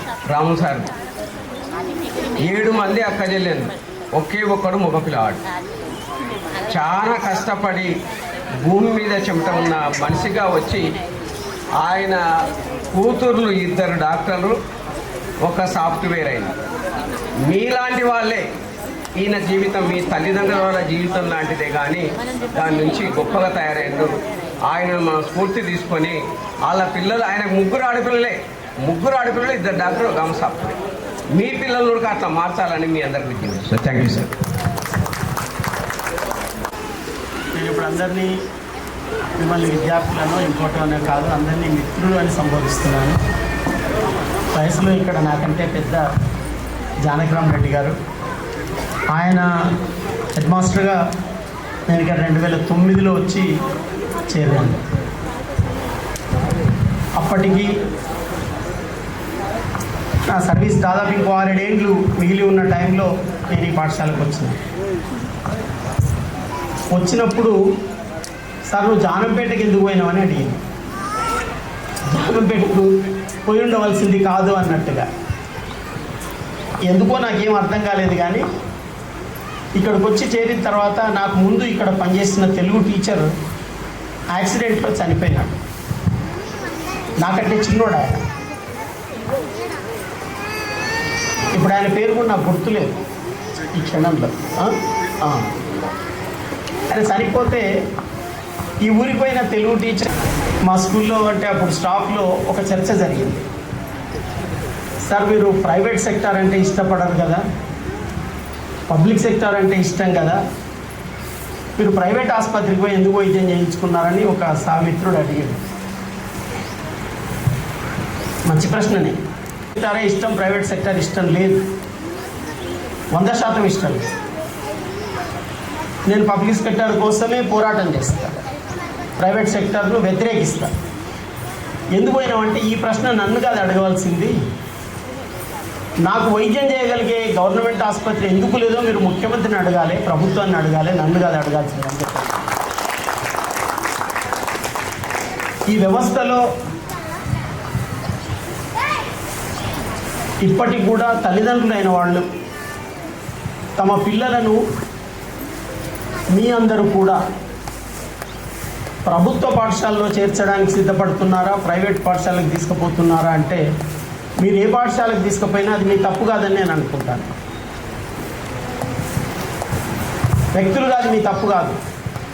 ఉపాధ్యాయులుగా పబ్లిక్ సెక్టర్ స్కూల్లో పనిచేసిన మేము, ఈ బడి ద్వారా మా రక్తమాంసాలు పెంచుకున్న మేము, ఈ బడి ద్వారా ఒక వెలుగును మా జీవితాలలో అనుభవించిన మేము, మీకోసం ఎంత పని చేసినామో మా కోసం అంత పని చేసుకున్నాం. మేము జీవించడానికి, మేము గౌరవంగా జీవించడానికి, మీరు మంచివాళ్ళు కనుక మాకు పేరు రావడానికి, వీటన్నిటికీ ఇది మాకు సెంటర్ అయింది. నిజంగా ఏ ప్రైవేట్ స్కూల్లో పనిచేసే టీచర్లకు కూడా ఇట్లాంటి గౌరవాలు లేవు. నాకు తెలిసి ఇట్లాంటి సమావేశాలు లేవు. అక్కడ పిల్లలు ఏం చేస్తారంటే పోయి ఫీజు కడతారు, తల్లిదండ్రులు చేర్పించేటప్పుడు ఆసక్తిగా చేర్పిస్తారు, కానీ నెల నెల ఫీజుల కోసం ఆ పాఠశాల అడుగుతుంటే ఇబ్బంది పడిపోతుంటారు. ఒక డబ్బులు వసూలు చేసే కేంద్రంగా ఆ పాఠశాలను చూసే పరిస్థితి ఉంటుంది తప్ప అదొక విద్యాబుద్ధులు ఇచ్చే కేంద్రంగా ఆ పాఠశాలను చూసే అవకాశాలు ఉండవు. అందువల్ల అక్కడ పిల్లలు ఎవరు, మేము అలుమిని పెట్టుకోవాలి, మేమందరం మీట్ కావాలి, విద్యార్థుల సమావేశాలు పెట్టుకోవాలి అని ప్లాన్ చేసుకుంటున్న పరిస్థితి లేదు. ఆ ఒక విషాదం ఆ పాఠశాలలో చదివే పిల్లలకు ఉన్నది. ఎక్కడో అడ్రస్లు పెట్టుకొని కలుసుకుంటున్నారు, కానీ ఇట్లాంటి సమావేశాలు లేవు. నేను కూడా ఒక ఆసక్తితో ఏం చేశానంటే, ప్రైవేట్ కాలేజ్ అంటే అది ఎయిడెడ్ కాలేజ్. ఆ కాలేజీ పెట్టిన ఆ మనిషి విగ్రహం ఇవాళ పాలెంలో ఉంది. సుబ్బయ్య అని ఒక ఆయన, పిల్లలందరూ చదువుకుంటే బాగానే కోరిక, ఆయన చదువుకోలేదు. ఆ కోరికతో ఆయన బడి పెట్టిండు, సైన్స్ కాలేజీ పెట్టిండు, ఓరియంటల్ కాలేజీ పెట్టిండు, ఇవాళ అక్కడ అగ్రికల్చర్ కాలేజీ ఉన్నది. వాళ్ళ కొరకే ఒక హాస్టల్ పెట్టిండు. ఊరూరు తిరిగి అడుక్కొచ్చి వంటలు చేయించి, బాబు మీరు కూర్చుంటే బాగుంటుంది, వంటలు చేయించి భోజనాలు పెట్టించేవాడు. పిల్లలందరూ అక్కడ చదువుకున్న వాళ్ళందరూ ఆయనను, అక్కడ టీచర్స్ని ఎంత గుర్తుపెట్టుకుంటారో ఆ సుబ్బయ్యను అట్లా గుర్తుపెట్టుకుంటారు. అది కూడా ప్రైవేట్ స్కూలే, కానీ అది అట్లాంటి స్కూల్. తర్వాత వచ్చిన ప్రైవేట్ స్కూల్స్ అన్నీ కూడా బిజినెస్ స్కూల్స్గా వచ్చినాయి. బిజినెస్ వ్యాపార స్కూల్స్ వచ్చినాయి. ఈ వ్యాపార స్కూల్స్ ఊరికే రాలేదు. గవర్నమెంట్ రంగంలోనే పనిచేస్తున్న కొంతమంది టీచర్లు బయట సిద్ధపడ్డ వాళ్ళతో కలిసి పొత్తులో బళ్ళు పెట్టిండ్రు, ప్రైవేట్ బళ్ళు. వాళ్ళు పార్ట్నర్స్గా ఉంటారు. వాళ్ళు డిగ్రీ కాలేజీలో పనిచేసే వాళ్ళు ఉండేవాళ్ళు, జూనియర్ కాలేజీలలో పనిచేసే వాళ్ళు ఉండేవాళ్ళు, హై స్కూళ్ళల్లో పనిచేసే వాళ్ళు ఉండేవాళ్ళు. వాళ్ళకి సబ్జెక్ట్ వస్తే తెల్లవారుజామున లేచి ట్యూషన్లు చెప్పేవాళ్ళు, సాయంత్రాలు చెప్పేవాళ్ళు. ఒక ప్రైవేటీకరణ బలపడడానికి వీళ్ళ శక్తి కొద్దీ పనిచేసింది. మేము అట్లా చేస్తున్నాం అనుకోలే, వాళ్ళు సంపాదించుకుంటున్నాం అనుకున్నారు. అట్లాంటి వాళ్ళ వల్లే వాళ్ళ ప్రైవేట్ సెక్టర్ అనేది చాలా బలపడిపోయింది. ప్రైవేట్ సెక్టర్ వల్ల కూడా గవర్నమెంట్ స్కూళ్ళల్లో విద్యార్థుల సంఖ్య తగ్గిపోయింది, చాలా తగ్గిపోయింది. గవర్నమెంటే అనేక రకాల వేరే పాఠశాలలు తెచ్చినందుకు తగ్గిపోయిన విషయం మన వాళ్ళు చెప్పిండ్రు ఇక్కడ. ఇప్పుడు అంటే గురుకులాలు రావడం, కేజీబీవీలు రావడం, ఇతర మోడల్ స్కూల్స్ రావడం, రెసిడెన్షియల్ స్కూల్స్ రావడం, పోటీలు పెట్టి పిల్లల్ని అక్కడికి మా టీచర్లే మా పిల్లలు మోడల్ స్కూల్స్కు సెలెక్ట్ అయినరు, మా పిల్లలు రెసిడెన్షియల్ సెలెక్ట్ అయినరు, మా పిల్లలు గురుకులానికి సెలెక్ట్ అయినరు అని అదొక విజయంగా స్కూళ్ళ టీచర్లు ప్రకటించుకునే పరిస్థితిని ప్రభుత్వం కలిగించింది. ఇప్పుడున్న దృశ్యం ఏంటంటే 60 లక్షల మంది పిల్లలు చదువుకుంటున్నారు తెలంగాణలో. 60 lakhs ఉన్నారు. ఈ 60 lakhsలో ప్రభుత్వము 28 లక్షల మంది పిల్లలకు కూడా చదువు చెప్పడం లేదు. మిగతా పిల్లలందరూ చదువు కొనుక్కుంటున్నారు. ఈ సంఖ్య గడిచిన 2 సంవత్సరాల్లోనే ఇంకో 3-4 లక్షలు తగ్గిందని ఇప్పుడు లెక్కలు చెప్తున్నారు. అంటే ప్రభుత్వ పాఠశాలలు తగ్గిపోతున్నాయి, తగ్గించే ప్రణాళికలు జరుగుతున్నాయి. ఇక్కడున్న మేమెవరం చదువుకునే నాడు ఏం జరిగిందంటే, ఊర్లో మీరు ఒకసారి జానంపేట ఊర్లో ఒక విషయం తెలుసుకోవాలి. ఈ బడిలో చదువుకున్న పిల్లలుగా బడి చరిత్ర తెలుసుకోవాలి. ఈ బడి ఎట్లా ఏర్పడింది, ఈ బడికి మొదట రాళ్ళు మోసిన వాళ్ళు ఎవరు, ఈ బడి రావడానికి సహకరించిన వాళ్ళు ఎవరు, ఈ బడికి ఎన్నేళ్ల చరిత్ర అయింది. మనకి ఈ బడిలో ఒక చరిత్ర ఉన్నట్టే ఈ బడికి కూడా ఒక చరిత్ర ఉంటుంది. ఆ చరిత్ర ఎవరు నిర్మాణం చేసింది? మరి ఆ చరిత్ర అంతా ఎందువల్ల కూలిపోతున్నది? 400 పిల్లలు 200 లోపుకి ఎందుకు అయింది? రేపు ఏం జరుగుతుంది? ఇది మనం ఆలోచించాల్సిన అవసరం ఉంది. ఇప్పుడు ఇక్కడ వేదిక మీద ఉన్న ప్రతి ఒక్కరూ గవర్నమెంట్ స్కూళ్ళు, వాళ్ళు పనిచేస్తున్న స్కూళ్ళు బాగుపడడానికి కష్టపడ్డోళ్ళు. ఏ బడిలో పనిచేస్తే ఆ బడి మా బడి అనుకొని దాని ఉన్న పొజిషన్ను, రూపురేఖలను, దాని విస్తృతికి చాలా పాటుపడేవాళ్ళు. అంటే విద్యార్థులు ఎంతనో బడి అంత, విద్యార్థులు బడి ఎంతనో ఆ ఊర్లో వాళ్ళ తల్లిదండ్రులు అంతా అనుకుని వాళ్ళతో స్నేహం చేసి వీటిని అభివృద్ధి చేసిన పరిస్థితి ఉంది. కానీ ప్రభుత్వమే ఇవాళ విధానపరంగా ప్రైవేటీకరణ చేస్తుండడం వల్ల మేమెవరం ఏం చేయలేని అశక్తమైనటువంటి పరిస్థితి వచ్చింది. లక్ష్మీకాంత్ గారు ఎంత అనుకున్నా ఆ ఊరి ప్రైవేట్ బస్సును ఆపలేని పరిస్థితి అయింది. జానంపేటలో మీరు ఎంత అనుకున్నా ఈ ఊరికి వచ్చే ప్రైవేట్ బస్సులను ఆపలేని పరిస్థితి అయిపోయింది. ఊర్లోనే ప్రైవేట్ బళ్ళు ఏర్పడే పరిస్థితిని ఆపలేని స్థితి వచ్చింది. ఇది ఎందుకు వచ్చిందో మీరు అందరూ ఆలోచించాలని నేను మనం చేస్తున్నాను. నిజంగానే 60 లక్షల మంది పిల్లలకు గవర్నమెంట్ సెక్టార్లోనే చదువు చెప్పే పరిస్థితి ఉంటే ఇప్పుడున్నంతకంటే 300 మంది టీచర్లు పబ్లిక్ సెక్టార్లో ఉండేవాళ్ళు.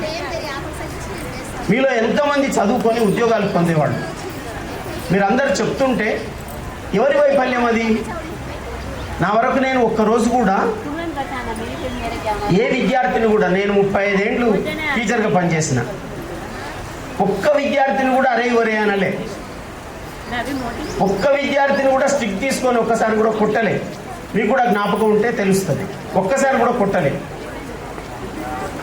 నాకేముండేదంటే మా రామకృష్ణ లేకపోతే మా వెంకటేష్ వీళ్ళు చెప్పేటప్పుడు అందరినీ కొట్టినా అన్నారు వీళ్ళు. అంటే వాళ్ళు అక్కసుగా కొట్టాలని కొట్టలేదు, కొట్టకుండా ఉండలేదన్నారు. ఒక శిల్పి అంటే శిలను శిల్పంగా మలచడం వల్ల ఆయన శిల్పి అన్నాం, ఆయనకు కూడా పేరు వచ్చింది. అది సులభమే. ఆయన సాధించిన కళా విజయం అది. ఒకటి గాత్రం అద్భుతమైన పాటలు పాడుతుంది, ఒకటి చెయ్యి అద్భుతమైన బొమ్మలు తయారు చేస్తుంది. చెక్కతో కావచ్చు, మట్టితో కావచ్చు, శిలతో కావచ్చు, ఏదైనా లోహంతో కావచ్చు. ఈ అందరినీ మించిన ఒక వర్క్, ఒక పని టీచర్లకు చాలా సులభం. మట్టిని అక్కడ పెట్టుకొని ఏదో ఒక బొమ్మ మీరు తయారు చేయడం అంటే అది చేయడం, ఆ కళా విలువ తెలిసిన వాళ్ళకి అది ఎక్కువ సులభం. మనుషుల్ని నాటండి అయ్యా, మనుషుల్ని పెంచండి మీరు అని చెప్తాడు. అందువల్ల మనం ఒక ఉదాత్తమైనటువంటి మానవ జీవన వికాసం జరగడానికి మనం పనిచేయవలసిన అవసరం ఉంది. ఎందుకు ఈ పని చేయవలసిన అవసరం ఉందంటే జెండర్ వేరియేషన్ ఉన్నది. మేల్, ఫీమేల్, ట్రాన్స్జెండర్ ఎంత కాదన్నా, ఎవరు కాదన్నా పురుషాధిక్యత నడుస్తున్నది. అందువల్లనే స్త్రీని పురుషుడు, పురుషుని స్త్రీ గౌరవించుకోవాలని మా సార్ చెప్పిండు కదా ఇందాక. అందువల్ల పురుషాధిక్యత అనేది ఒకటి నడుస్తున్నది. దీన్ని ఎట్లా మనం ట్రైనప్ చేసుకుంటాం? స్త్రీలకు పురుషులు శత్రువులు అయిపోతే, పురుషులకు స్త్రీలు శత్రువు అయితే, ఈ ఇద్దరికి ట్రాన్స్జెండర్ శత్రువు అయితే నిర్మూలనే అంశం అవుతుంది. అట్లా కాదు, మనం ఎట్లా నిర్మాణం చేసుకుంటాం స్నేహాలను అనేది ఒక అంశం. అట్లాగే మన సమాజంలో క్యాస్ట్ క్వశ్చన్ ఉన్నది. దాన్ని బౌద్ధం కొంత పోగొట్టడానికి ప్రయత్నం చేసింది, చార్వాకులు కొంత ప్రశ్నలు వేసింది. ఆ బౌద్ధాన్ని వైదికం వచ్చి తర్వాత నిర్మూలన చేసే ప్రయత్నం చేసింది. ఇవాళ అన్ని భావాలు సమాజంలో సంఘర్షణ పడుతూ ఉన్నాయి. కనుక ఈ కులానికి అతీతంగా, కులమే ప్రధానమైపోయి మానవ జీవితంలో కులంతోటే మనం చూసినట్టయితే మనుషులుగా మనం కలుసుకోలేము. కనుక కులాన్ని మనం ఎట్లా అధిగమిస్తాం? అట్లాగే మత భావజాలం ఉంటుంది. మత భావజాలం కూడా, ఆధిపత్య మత భావజాలం ఎక్కువ చలామణి అవుతుంటుంది. అది ఎట్లా వినయంగా ఉండి అణగారిన మతాలతో స్నేహం ఎట్లా చేస్తుంది?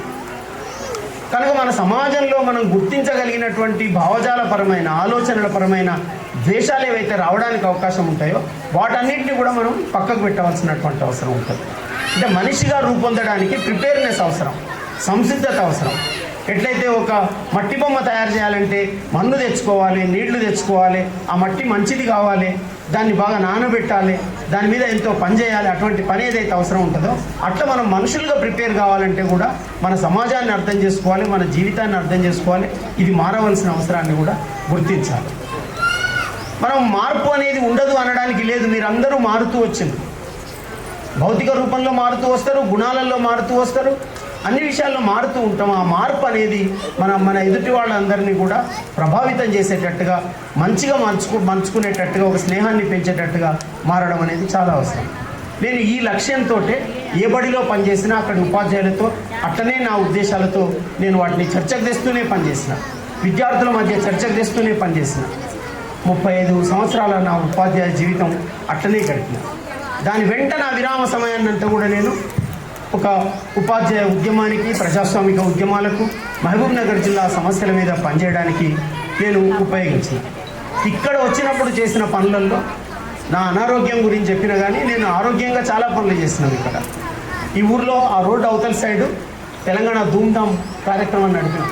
పెద్ద ఎత్తున రాత్రంతా కూడా పెద్ద కార్యక్రమం నడిపినాం. 100 మంది విద్యార్థులు, యువజనులు అందరూ పాల్గొన్నారు. బహుశా మీరు కూడా వచ్చి ఉంటారు, ఎవరన్నా వచ్చిందో రాలేదు, అందరు వచ్చింది. అట్లాంటి ఒక కార్యక్రమం జరిపినాం. అది తెలంగాణకు సంబంధించిన వ్యవహారం. కానీ అప్పుడు ఎంపీగా కేసీఆర్ గెలవడంతో ఆయన ఇక్కడికి రావాలని, ఆయన ఇట్లా పోతున్నప్పుడు మన పాఠశాలకు రావాలని మనం ఒక ప్రయత్నం చేసాం.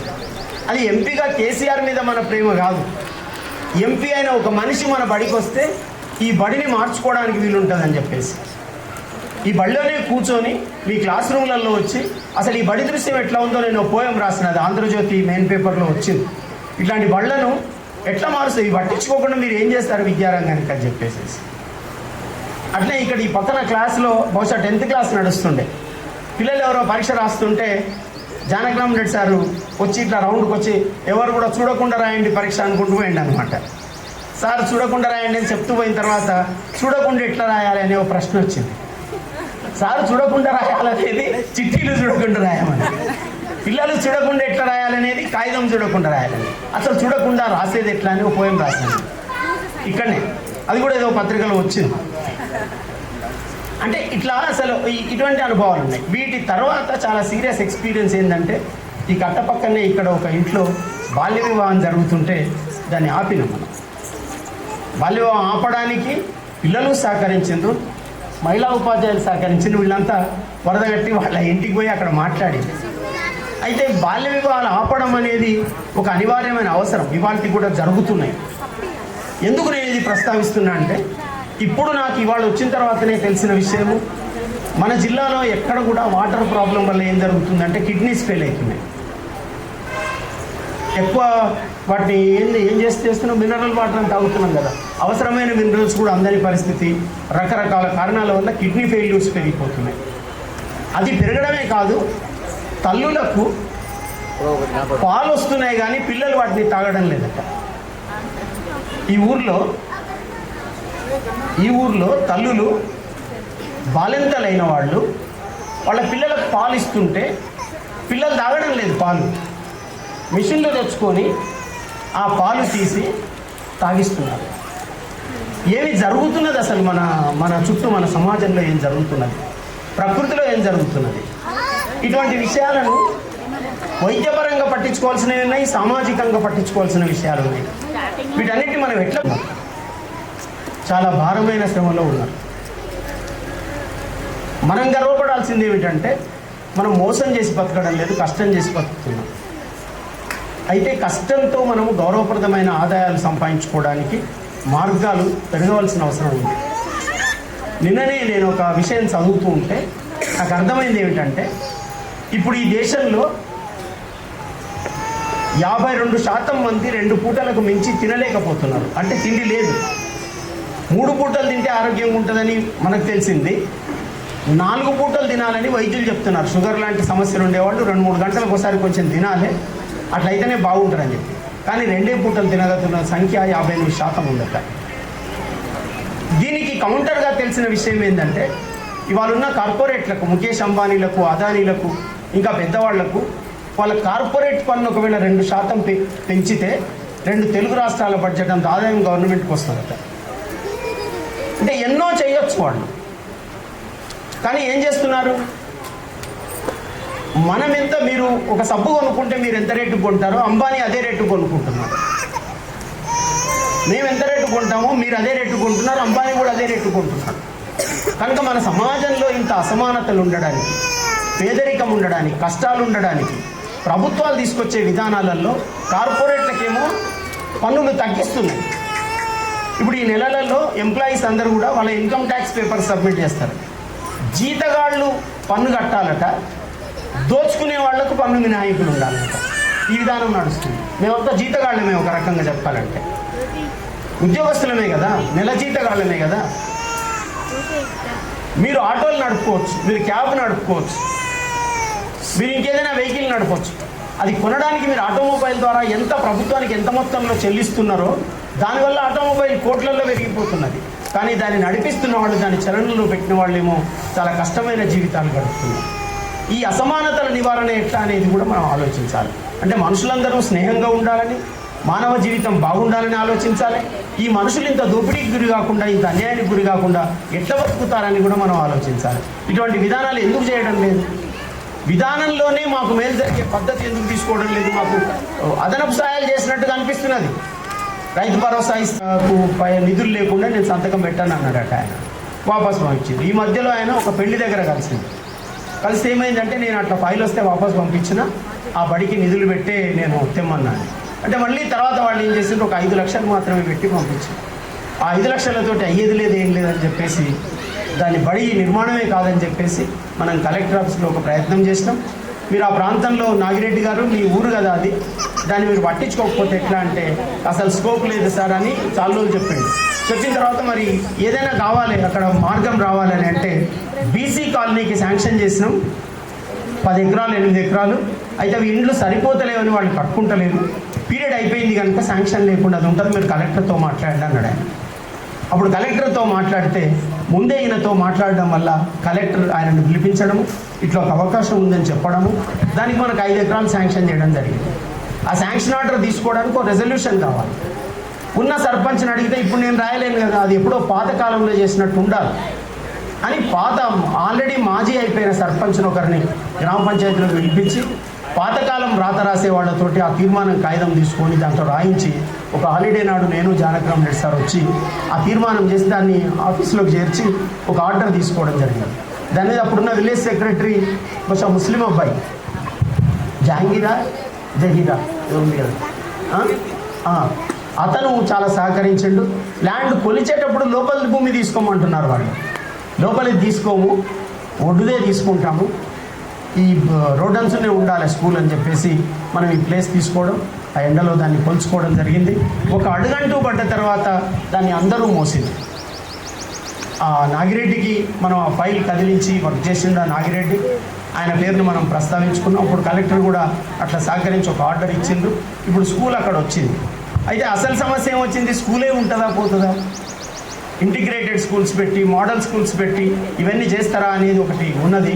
ఇక్కడనే మోడల్ స్కూల్ దగ్గర ఒక చిన్న విషయం చెప్పాలి. కిరణ్ కుమార్ రెడ్డి ముఖ్యమంత్రి ఉన్నప్పుడు ఒక స్కూల్స్ పాలసీ తీసుకున్నారు, మోడల్ స్కూల్స్ అని చెప్పేసి. ప్రతి మండలానికి ఒక స్కూల్ ఇస్తామన్నారు. తెలంగాణ వ్యాప్తంగా, ఆంధ్రప్రదేశ్ వ్యాప్తంగా మండలానికి ఒక స్కూల్ పెట్టింది. మన జిల్లాలో 64 మండలాలు ఉంటే 6 బడులు పెట్టింది. ఇది ఎందుకు జరిగిందంటే, ఇక్కడ అడిగిన రాజకీయ నాయకులు లేడు.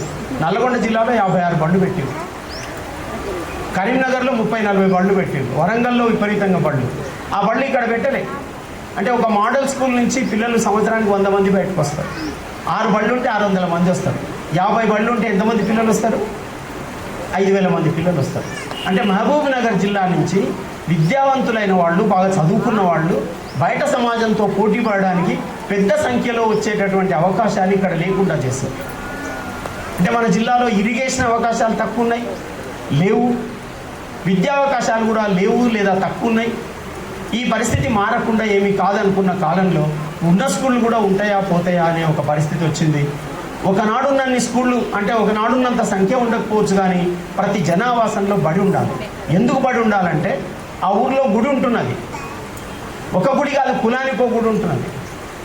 ఆ ఊర్లో మసీదు ఉంటున్నది. ఎన్ని వీధులలో ముస్లిమ్స్ ఉంటే అవసరమైతే అన్ని మసీదులు ఉంటున్నాయి. ఆ ఊర్లలో చర్చిలు ఉంటున్నాయి. ఎన్ని వీధులలో క్రైస్తవులు ఉంటే అన్ని చర్చిలు ఉంటున్నాయి. మరి బడి ఎందుకు ఉండదు అంటే, గుడి కొరకు దండలాడేటోళ్ళు ఉన్నారు, మసీదు కొరకు దండలాడేటోళ్ళు ఉన్నారు, చర్చి కొరకు దండలాడేటోళ్ళు ఉన్నారు, బడి కొరకు దండలాడేవాళ్ళు లేరు. బడి విషయం వచ్చే వరకు ఒక టీచర్లను బదనాం చేసి వేరే బళ్ళు పెడుతున్నారు, లేదా బళ్ళు లేకుండా చేస్తున్నారు. ఇది మనం బయట సమాజంలో ఉన్న మనుషులుగా విద్యారంగం నాశనం అయిపోయేందుకు టీచర్లు కారణం కాదు. విద్యా విధానంలోనే సమస్య ఉంది, ప్రభుత్వ పాలసీలోనే సమస్య ఉంది. ఎప్పుడన్నా గ్రామ పంచాయతీ కూర్చొని కొత్త సర్పంచ్ వార్డు మెంబర్లు కూర్చొని మన బడి ప్రభుత్వ పాఠశాలను మన ఊరి బడిని కాపాడుకుందామని ఒక్క తీర్మానం చేసిండ్రేమో మీరు ఈ 30 ఏళ్లలో 20 ఏళ్లలో ఎన్నడన్నా చూడండి. లేదా పరిస్థితి 2014 పూర్వ విద్యార్థుల ఆత్మీయ సమావేశానికి వచ్చినటువంటి మిత్రులు శ్రీ రాఘవాచార్య గారు, మరి నా సోదరు ఉపాధ్యాయులు, మరి ప్రేమైనటువంటి మీరు 2 రోజులు ఉన్న శిష్యులే కాబట్టి ప్రేమైనటువంటి శిష్యులకు నా దీవెనలు. ఈ నెల 15వ తారీఖు నాడు వెంకటేశ్వర సారు ఫోన్ చేసిండు. సార్ 22 నాడు ఈ బ్యాచ్ విద్యార్థులు గెట్ టుగెదర్ పెట్టుకుంటుంటారు సార్, రావాలి అని. తర్వాత జ్యోతి చేసింది, చంద్రశేఖర్ చేశాను, సార్ మీరు కలుస్తాము రావాలని. అంటే వాళ్ళు ఇన్ఫర్మేషన్ ఇచ్చే వరకు ఎప్పుడు జానం పెట్టుకోవాలి, ఎప్పుడు విద్యార్థులు చూడాలి, నా మిత్రులు వస్తారు చూడాలి అనేటువంటి రోజు ఆలోచన తహత, ఎప్పుడు పోవాలి, ఎప్పుడు కలవాలి. అంటే మేము రిటర్న్ అయినాం, పనిచేసే వాళ్ళు ఎక్కడైనా వాళ్ళకి కలుస్తారు. రాఘవాచారికి ఓపిక ఉంది, మొత్తం తిరుగుతాడు. తెలంగాణ కాదు, ఇండియా మొత్తం కూడా ఆయన ఒక వేదిక ఏర్పాటు చేస్తున్నాడు. ఆయనకు నాలెడ్జ్ ఉంది, ఇంట్రెస్ట్ ఉంది. హెల్త్లో ఆరోగ్యం ఎంత దెబ్బతిన్నా మనమే ఆరోగ్యం కాపాడుకుంటూ ఆయన ఆరోగ్యాన్ని గురించి అసలు పట్టించుకోడు. తను అనుకున్న దాన్ని సాధించుకోవాలని చెప్పి తిరుగుతుంటాడు. కాబట్టి నేను ఎక్కడ పోను. ఇంకా మళ్ళీ మన మిత్రులు మొత్తం ఒకసారి కలవాలంటే వాళ్ళు పని చేస్తున్నారు, ఉదయం పోతారు, సాయంత్రం వస్తారు, బిజీ ఉంటారు కాబట్టి కలవరు. నేను ఇంట్లో నుంచి బయటకు వెళ్ళను. కాబట్టి వీళ్ళందరూ కలిసే అవకాశం. దాదాపు నేను 14 ఏళ్ళే రిటైర్డ్ అయ్యి, మళ్ళీ వీళ్ళందరూ వీళ్ళని అప్పుడు చూసినా మళ్ళీ ఇప్పుడు చూస్తున్నాం. మధ్య మీరు పెట్టినటువంటి ఈ యొక్క ఆత్మీయ సమ్మేళనం తప్ప మిగతాప్పుడు మేము కలవడానికి వీళ్ళు వేస్తున్నాం. వాళ్ళ పనులు వాళ్ళు, మేము ఇంట్లో కూర్చొని మేము ఉంటాం. కాబట్టి ఇంకా ఆ తర్వాత ఎప్పుడు పోవాలి, ఎప్పుడు 22 వస్తుంది, ఎప్పుడు పోవాలి అని. అంటే దీని నుంచి ఏమవుతుందంటే ఈ ఆలోచన నుంచి ఒక పాజిటివ్ ఎనర్జీ వస్తుంది, ఒక రీఛార్జ్ వస్తుంది. మాకు ఇప్పుడు అంతే 70+, 72, 73 అయింది ఏజ్. తప్పనిసరిగా అనారోగ్య సమస్యలు, వృద్ధాప్య సమస్యలు కొన్ని ఏజ్ ఉంటాయి. కాబట్టి వీడికి వచ్చే వరకు వల్ల ఇప్పుడు అలర్ట్ అయిపోయినా మేము. ఇప్పుడు ఎట్లా అంటే ఉదయం వచ్చినప్పుడు ముఖం మార్చుకొని వచ్చి ఇప్పుడు ఎంత హెల్త్ అంటే అంత అలర్ట్ అయిపోయింది. ఏంది కారణం అంటే ఈ పాజిటివ్ ఎనర్జీ. మా మిత్రులను చూడడం, మరి మీ విద్యార్థులను చూడడం, మీ ఆ రోజులు లేతగా చిన్న ముఖాలు, ఈరోజు మీరందరూ చిన్నపిల్లలు తల్లులయ్యిండ్రు, మీరు తండ్రులయ్యిండ్రు. అంటే మాకు ఎంత హ్యాపీ అంటే ఇంతకన్నా హ్యాపీగా ఉంటుంది. అంటే మా దగ్గర చదువుకున్నటువంటి విద్యార్థులు ఈరోజు ఇంత ఉన్నతమైనటువంటి స్థితిలో ఉన్నారు అని ఆ గర్వం, ఆ సంతోషం నుంచి మాకు ఎనర్జీ రావడం. మరి నేను రిటైర్ అయినప్పుడు మీరు 9th క్లాస్ ఉన్నారు అని మీకు ఎయితల ఈ రూములు ఉన్నప్పుడు మీకు 8th ఇంగ్లీష్ అప్పుడప్పుడు వచ్చి టీచ్ చేసేవాడిని. ఇంకెప్పుడైనా ఇంగ్లీష్కి అన్ని పోస్టులు 2 ఉన్నాయి. అయినా నేను 2 ప్రేయర్లు తీసుకుని నాకు ఒకటే కూర్చొని 6th క్లాస్ ఒకటి 10th క్లాస్ ఒకటి తీసుకునేవాడిని. ఎప్పుడైనా సార్ లీవ్ పెడితే ఆల్టర్నేట్ టైం టేబుల్ కంపల్సరీ నేనే వేసుకునేవాడిని. ఆ సందర్భంలో మీకు వచ్చి కూడా టీచింగ్ చేసినటువంటి సందర్భాలు ఉన్నాయి. కాబట్టి మీ అందరి ముఖాలు నాకు జ్ఞాపకం ఉన్నాయి. ఆ చిన్న ఉన్నా మారేళ్ళు మీ ముఖాలు పేర్లు మాత్రం జ్ఞాపకం లేదు. కొందరి పేర్లు జ్ఞాపకం ఉంటాయి, కొందరి పేర్లు ఎందుకంటే ఇన్నేళ్ళే కదా, 12, 13 ఏళ్ళే. అయినా మా విద్యార్థులని తెలుసు కానీ లేదు. మరి మీరు ఈ రకంగా ఏర్పాటు చేయడం, మా ముందరి మా యొక్క పాత మిత్రులను మొత్తం కలుసుకునే అవకాశం ఇవ్వడం చాలా సంతోషం. మేము హృదయపూర్వకంగా దీనికి మేము అభినందనలు తెలియజేస్తున్నాను. మరి చాలామంది విద్యార్థులు మాట్లాడుకుంటూ మీ బయోడేటా మాట్లాడుకుంటూ మరి చంద్రశేఖర్ చెప్పింది సార్ పోలీసుకు 2-3 సార్లు రాసిన ఫిట్ అయినా రాలేదని. అయితే గ్రూప్తో రాష్ట్రాలు ఉన్నారు, పోలీసు దానికి రాయండి, బ్యాంక్ టెస్టులు ఉన్నవి, రైల్వే టెస్టులు ఉన్నాయి. మొట్టమొదటి రాకపోవచ్చు, మొట్టమొదటి రాకపోతే బాధపడకండి. ఒక పాటి విజయం కాకపోతే అపజయం అయితే నెక్స్ట్ విజయానికి మెట్ అవుతుంది. కానీ నిరుత్సాహపడకండి. నిరుత్సాహపడి 2 సార్లు రాసినా, 3 సార్లు రాసినా అరే నాకు రాలేదని చెప్పి నిరుత్సాహపడి ఇంకేదో ఆత్మహత్యలు చేసుకొని ఇట్లా రోజు అట్లా చేయకండి. మీకు మంచి పునాది అయినట్టు ఒకసారి 2 సార్లు చేస్తే 3వసారి 4వసారి కంపల్సరీ మీకు విజయం వస్తుంది. కాబట్టి మీ జీవితంలో మంచి ఉన్నతమైనటువంటి శిఖరాలు ఇంకా అందుకోవాలని చెప్పి మీకు ఇంకా చిన్న ఏజ్ ఇప్పుడు. కాబట్టి మంచి గౌరవమైనటువంటి వృత్తి చేపట్టండి. నిజాయితీ ఉన్నటువంటి వృత్తి. అందరికీ చదువుకున్న వాళ్ళకి గవర్నమెంట్ ఉద్యోగాలు రావాలని రావాలి. కాబట్టి మీరు ఏ వృత్తి ఏం చేసినా మంచి గౌరవంగా ఉండండి. చేసి మళ్ళీ ఈ మధ్యన పేపర్లు చూస్తే డ్రగ్స్, ఏ పేపర్లు చూస్తే కూడా డ్రగ్స్ రాజకీయ నాయకులు ఇంకా ఉంది, విద్యార్థులను ఆ రకంగా ఉపయోగించుకుంటున్నారు. డ్రగ్స్ నుంచి మీ ఆరోగ్యం మొత్తం చెడిపోతుంది. కాబట్టి మీ స్నేహితులకు చెప్పండి, మీ యొక్క బంధువులకు అటువంటి దానికి దూరంగా ఉండండి.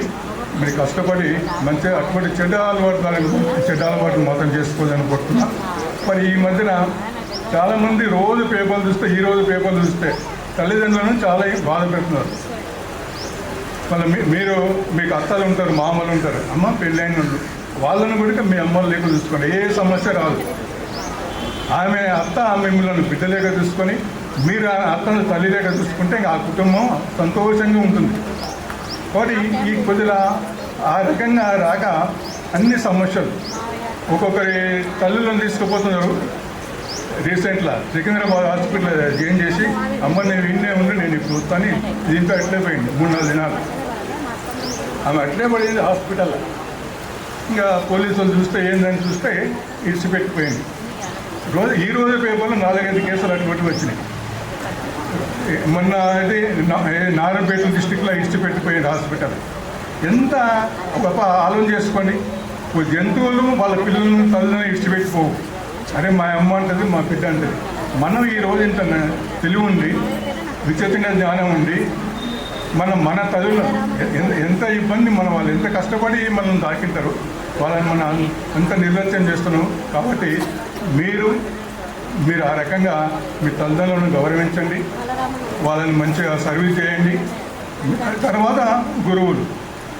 కాబట్టి మీరు ఎక్కడ ఉన్నా మీరు మంచి వృత్తిలో నిజాయితీ ఉంటే మేము సంతోషిస్తాం. అదే నా స్టూడెంట్ నిజాయితీ ఉన్నాడు, ఈ జాబ్లో ఉన్నాడు, ఈ వృత్తి చేస్తున్నాడు, గర్వంగా మేము 10 మంది చెప్పుకుంటాం. మీరు మంచి బాగుపడితే ఫస్ట్ సంతోషించడం గురువులే. మీ ఫ్యామిలీ తల్లిదండ్రుల తర్వాత ఫస్ట్ సంతోషించేది గురువులు. కాబట్టి అట్లా మా గురువులకు మంచి గౌరవం తెచ్చే రకంగా మరి మీరు మంచి న్యాయమైనటువంటి నిజాయితీ అయినటువంటి వృత్తి మీరు చేపట్టాలని చెప్పి మరి ఇంత చేస్తే కూడా మీరు ఎంత సంపాదించి ఆరోగ్యాన్ని మంచి ఉంచుకోనికి 3 సూత్రాలు పాటించండి. వేలకు ఇన్ టైంలో తినండి. మన ఇంట్లో చేసినటువంటి బయటది కాకుండా వీలైనంత మటుకు బయటది తినకండి. టైంకు మన ఇంట్లో చేసి తినండి. వేలకు నిద్రపోండి. మరియు ఎక్సర్సైజ్ బాడీకి కొద్దిలైన ఎక్సర్సైజ్ లేకపోతే ఇప్పుడు ఇనుము వాడకుండా బయటకు పెడితే తుక్కు బయటపోతుంది. నీళ్ళు వాడకుండా ఒక మడుగులో ఉంటే మొత్తం నాసు వచ్చి నీళ్ళు తాగకుండా పనికి రాకుండా అవుతుంది. కాబట్టి మన శరీరం కూడా అవయవాలను ఏం వాడకుండా ఉంటే తుడిపి పట్టిపోతుంది. కాబట్టి ఎక్సర్సైజ్ చేసి నాకు టైం లేదంటాం, గంటలు బయట మాట్లాడతాం ఫ్రెండ్స్తోని, ఊళ్ళో షాపులో కూర్చొని ఒక 15 నిమిషాలు అర్ధగంట సేపు ఎక్సర్సైజ్ చేయండి, యోగానే చేయండి, వాకింగ్ చేయండి. ఏదన్నా మీకు తోచినటువంటి మీకు అందుబాటులో ఉన్నటువంటి ఎక్సర్సైజ్ మీరు చేసి మీ ఆరోగ్యాన్ని కూడా ఆరోగ్యం కాపాడుకుంటేనే మిగతాది మనం మీకున్నటువంటి డబ్బులు మీ ఆహారాన్ని మీరు తినగలుగుతాం. ఆరోగ్యం బాగాలేకపోతే ఏం చేయలేము. కాబట్టి ఇవి పాటించాలని చెప్పి మరి మమ్మల్ని మీరు దాదాపు మాకు తెలుసు 2 నెలల నుంచి మీరు శ్రమ పడుతూనే ఈరోజు సక్సెస్ అయ్యింది. మరి మీరు ఇంత కష్టపడి మరి మమ్మల్ని మా శాప అంటేనే ఉపరంగా మర్యాద మమ్మల్ని ఇచ్చినందుకు మీ అందరికీ మరొకసారి అభినందనలు తెలియజేస్తున్నాను. మరి ఇక్కడ ఈ స్కూల్ నుంచి పోయి రాఘవరాచారి మనకి ఇక్కడ స్కూల్ అసిస్టెంట్ ఉండి మన గస్టేట్ హెడ్ మాస్టర్ ఈ స్కూల్ నుంచి పోయి రిటైర్ అయ్యిండు. మళ్ళీ లక్ష్మీకాంత్ సార్ ఈయన మనతో పాటు ఒకరికి ఉండి స్కూల్ అసిస్టెంట్ ఉండి మరి ఇప్పుడు స్టేట్ బస్ పనిచేస్తూనే ఉన్నాడు. కాబట్టి మన స్కూల్ తరఫున మరి లక్ష్మీకాంత్ ఒకసారి అందరం కూడా మనం కంగ్రాచులేషన్ చెప్తున్నాం. ఇప్పుడు పనిచేస్తున్నాం, మేమే రిటైర్ అయినాము, అక్కడ పనిచేస్తున్నారు. అంటే నెక్స్ట్ వాళ్ళ మిత్రులు మిగతా మన కరుణాకర్ గౌడ్ వీళ్ళందరూ కూడా మన రామకృష్ణకు కొందరు ప్రమోషన్ రావాలని చెప్పి మనసారా కోరుతూ మరి మీరు మాకు ఇంత గౌరవంగా మా పిలిచినందుకు మీకు అందరికీ అభినందన తెలియజేస్తున్నాం. Okay right. చేస్తారో ఇంకా అతను మీరు ఏ పార్టీలో ఉంటారో ఏ కథ ఉంటారో కానీ ఇప్పుడున్న ప్రభుత్వంతో ఈ చిన్న పిల్లలకు మీరు ఈ కాంపౌండ్ వాళ్ళు వేపించే ప్రయత్నం మీరు అందరు చేయాలని మీ అందరికి విజ్ఞప్తి చేస్తున్నారు. ఇంటికి తలుపులు లేకపోతే ఎట్లా ఉంటుంది, మన ఇంటికి తలుపులు లేనట్టే ఈ కాంపౌండ్ను ఏ రాజకీయ ఇప్పుడు గవర్నమెంట్ ఏదో దాంతో మనం అప్పీల్ చేసి తీసుకొచ్చుకోవాలి అని మీ అందరికి విజ్ఞప్తి. Thank you. మీరు పెడితే అది అవుతుంది. దానాలతో అయ్యే పని కాస్తుంది. ఆ సర్పంచ్ని వాళ్ళని పట్టుకొని ఫస్ట్ వర్క్ అది పెట్టుకుంటే అవుతుంది ఈజీగా. మీరు ఈ ఊర్లో ఎవరైతే ఉంటారో ఊర్లో ఉండేవాళ్ళు ఆ పనికి పూనుకోవాలి. అది చాలా అవసరం.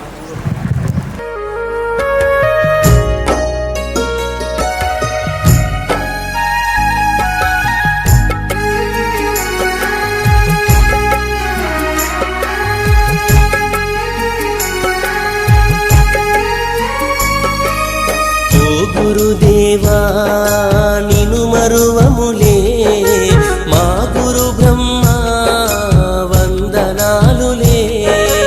ఓ గురుదేవా నిను మరువములే మా గురు బ్రహ్మ వందనాలులే.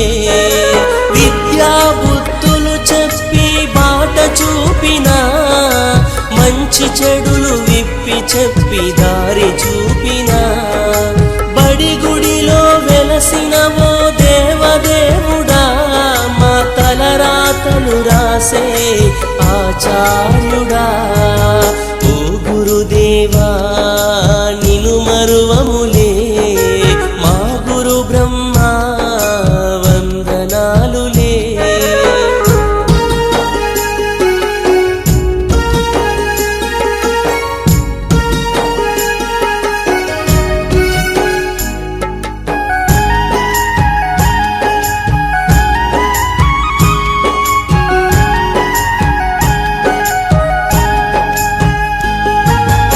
ఓనమాలు నేర్పిన ఆది గురువు నీవే, అక్షరాలు నేర్పిన మా దేవుడు నీవే.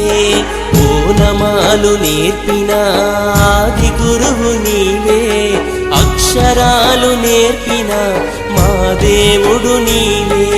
మా భవితకు నీవేగా గురుర్ బ్రహ్మవు, నిను మేము వేడుకోగ గురుర్ విష్ణువు. దేవుడిలా పూజించే గురుదేవో మా బ్రతుకులు మార్చిన మహేశ్వరుడవో. గురు బ్రహ్మ గురు విష్ణు గురుదేవో మహేశ్వర. ఓ గురుదేవా నిను మరువములే మా గురు బ్రహ్మ వందనాలులే.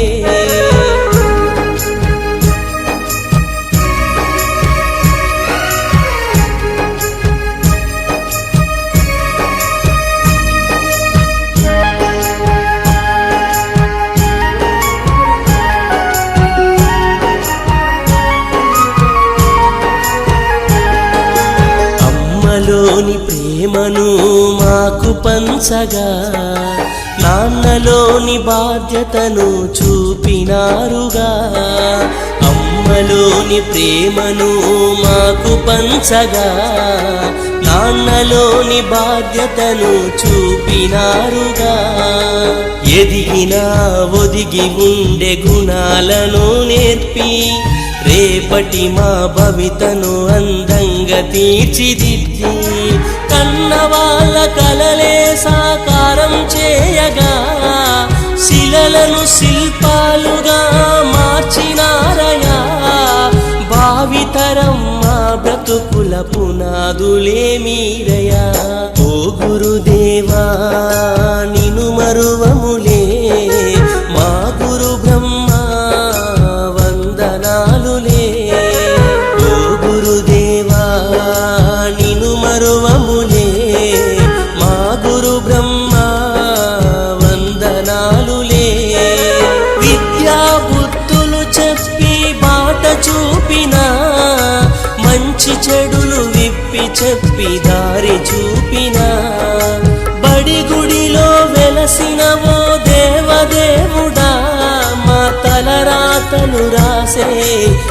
ఆచార్యుడా ఓ గురుదేవా నిను మరువములే మా గురు బ్రహ్మ వందనాలులే.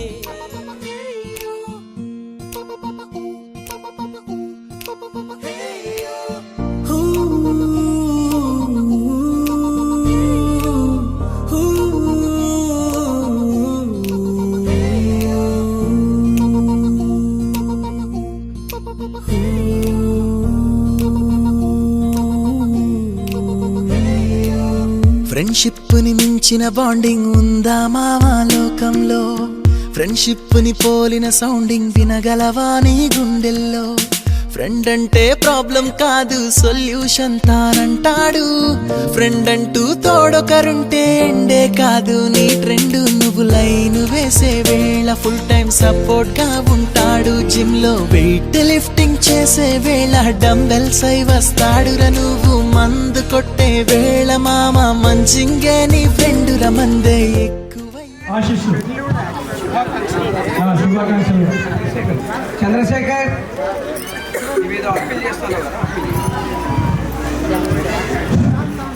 మా స్నేహితులందరికీ తెలియజేయడమేమనగా, ఈరోజు కొంతమంది కష్ట నష్టాల్లో ఉన్న మేము గర్ల్స్ బాయ్స్ అందరం ఏకదాటి అయ్యి వాళ్ళ హెల్ప్లో ప్రతి విషయంలో తోడుగా ఉంటాం. అలాగే మీకు ఏ హెల్ప్ వచ్చినా మేము ఒక అన్నలాగా ఒక తమ్ముడిలాగా వర్క్ చేస్తామని, ఎవరు కూడా గర్ల్స్ అసలు భయపడకుండా ఏ విషయమైనా మాకు తెలియజేయాలి. ఎందుకంటే మీ అంతా మీ లోపల ఉంటే మాకు ఏ విషయాలు తెలియదు. మీ గ్రూప్లో పెడితే మనకు వర్క్ చేసే వాళ్ళు ఉన్నారు, అందులో 2-3 వాళ్ళు మాకు ఇన్ఫామ్ చేస్తారు. అలాంటి మాకు ఇన్ఫామ్ ఒక విషయం లేదు, అందుకే మేము ఏ విషయంలో హెల్ప్ చేయలేకపోయినాం. ఇప్పుడు మాకు ఈరోజే తెలిసింది.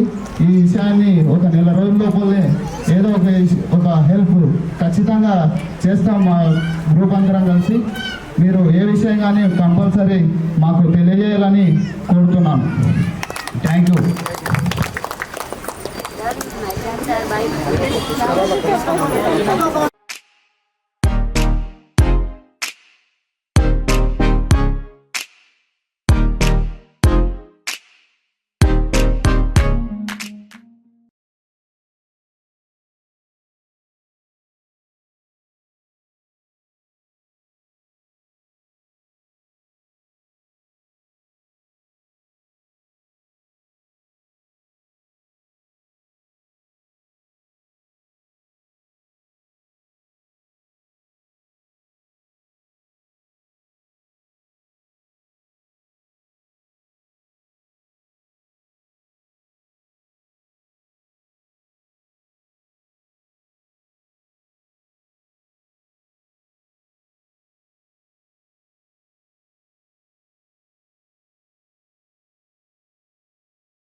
డియర్ మేడమ్స్, గురు బ్రహ్మలారా, ఎక్కడో పుట్టి పుట్టి ఎక్కడో పెరిగి ఇక్కడే కలిశాము చదువులమ్మ చెట్టు నీడలో వీడలేమంటూ వీడుకోలంటూ వెళ్ళిపోతున్నాము చిలిపి తనకు చివరి మలుపులో. We miss all the fun, we miss all the joy, we miss you. We miss all the fun, we miss all the joy, we miss you.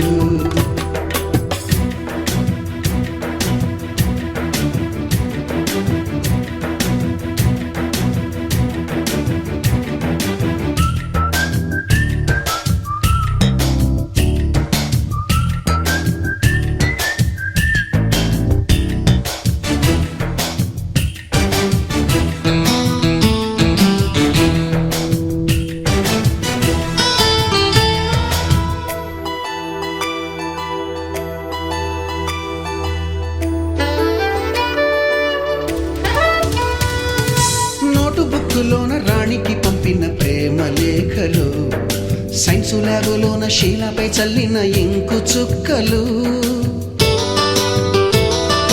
First బెంచిలోన మున్నిపై వేసిన పేపరు ఫ్లైటులు రాధ జల్లో నుంచి రాబర్టు లాగిన రబ్బరు బ్యాండులు రాజేషు ఇచ్చిన రోజా పువ్వులు శ్రీవాణి పెట్టిన చెవిలో పువ్వులు కైలాషు కూసిన కాకి కూతలు కళ్యాణి పేల్చిన లెంపకాయలు మరపురాని తిరిగి రాని గురుతులండి మీ మనసు నొచ్చుకుని ఉంటే మన్నించండి.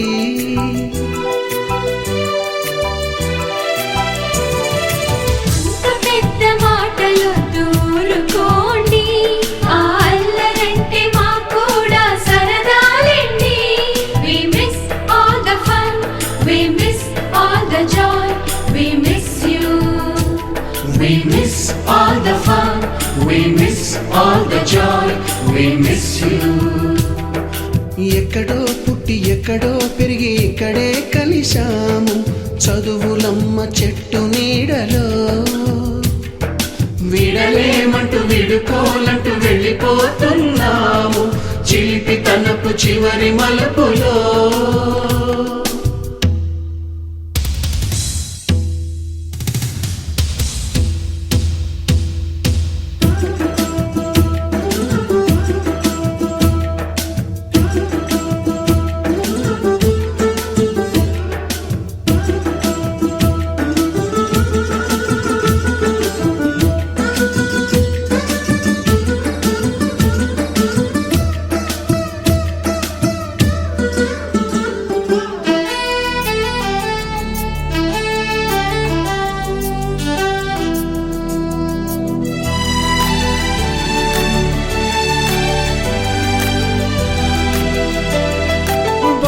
మాస్టారి బోడిగుండు పైన బోలెడు చోకులు రాగిణి మేడము రూపురేఖ పైన గ్రూపు సాంగులు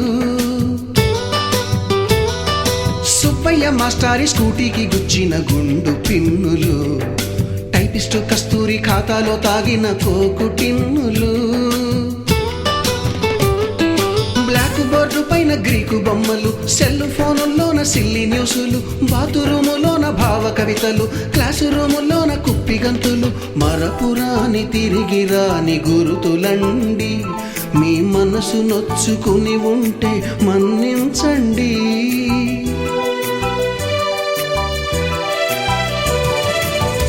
మనకు క్షమాపణలు ఎందుకండి మీ వయసులోన మేము కూడా ఇంతేనండి. We miss all the fun, we miss all the joy, we miss you. We miss all the fun, we miss all the joy, we miss you.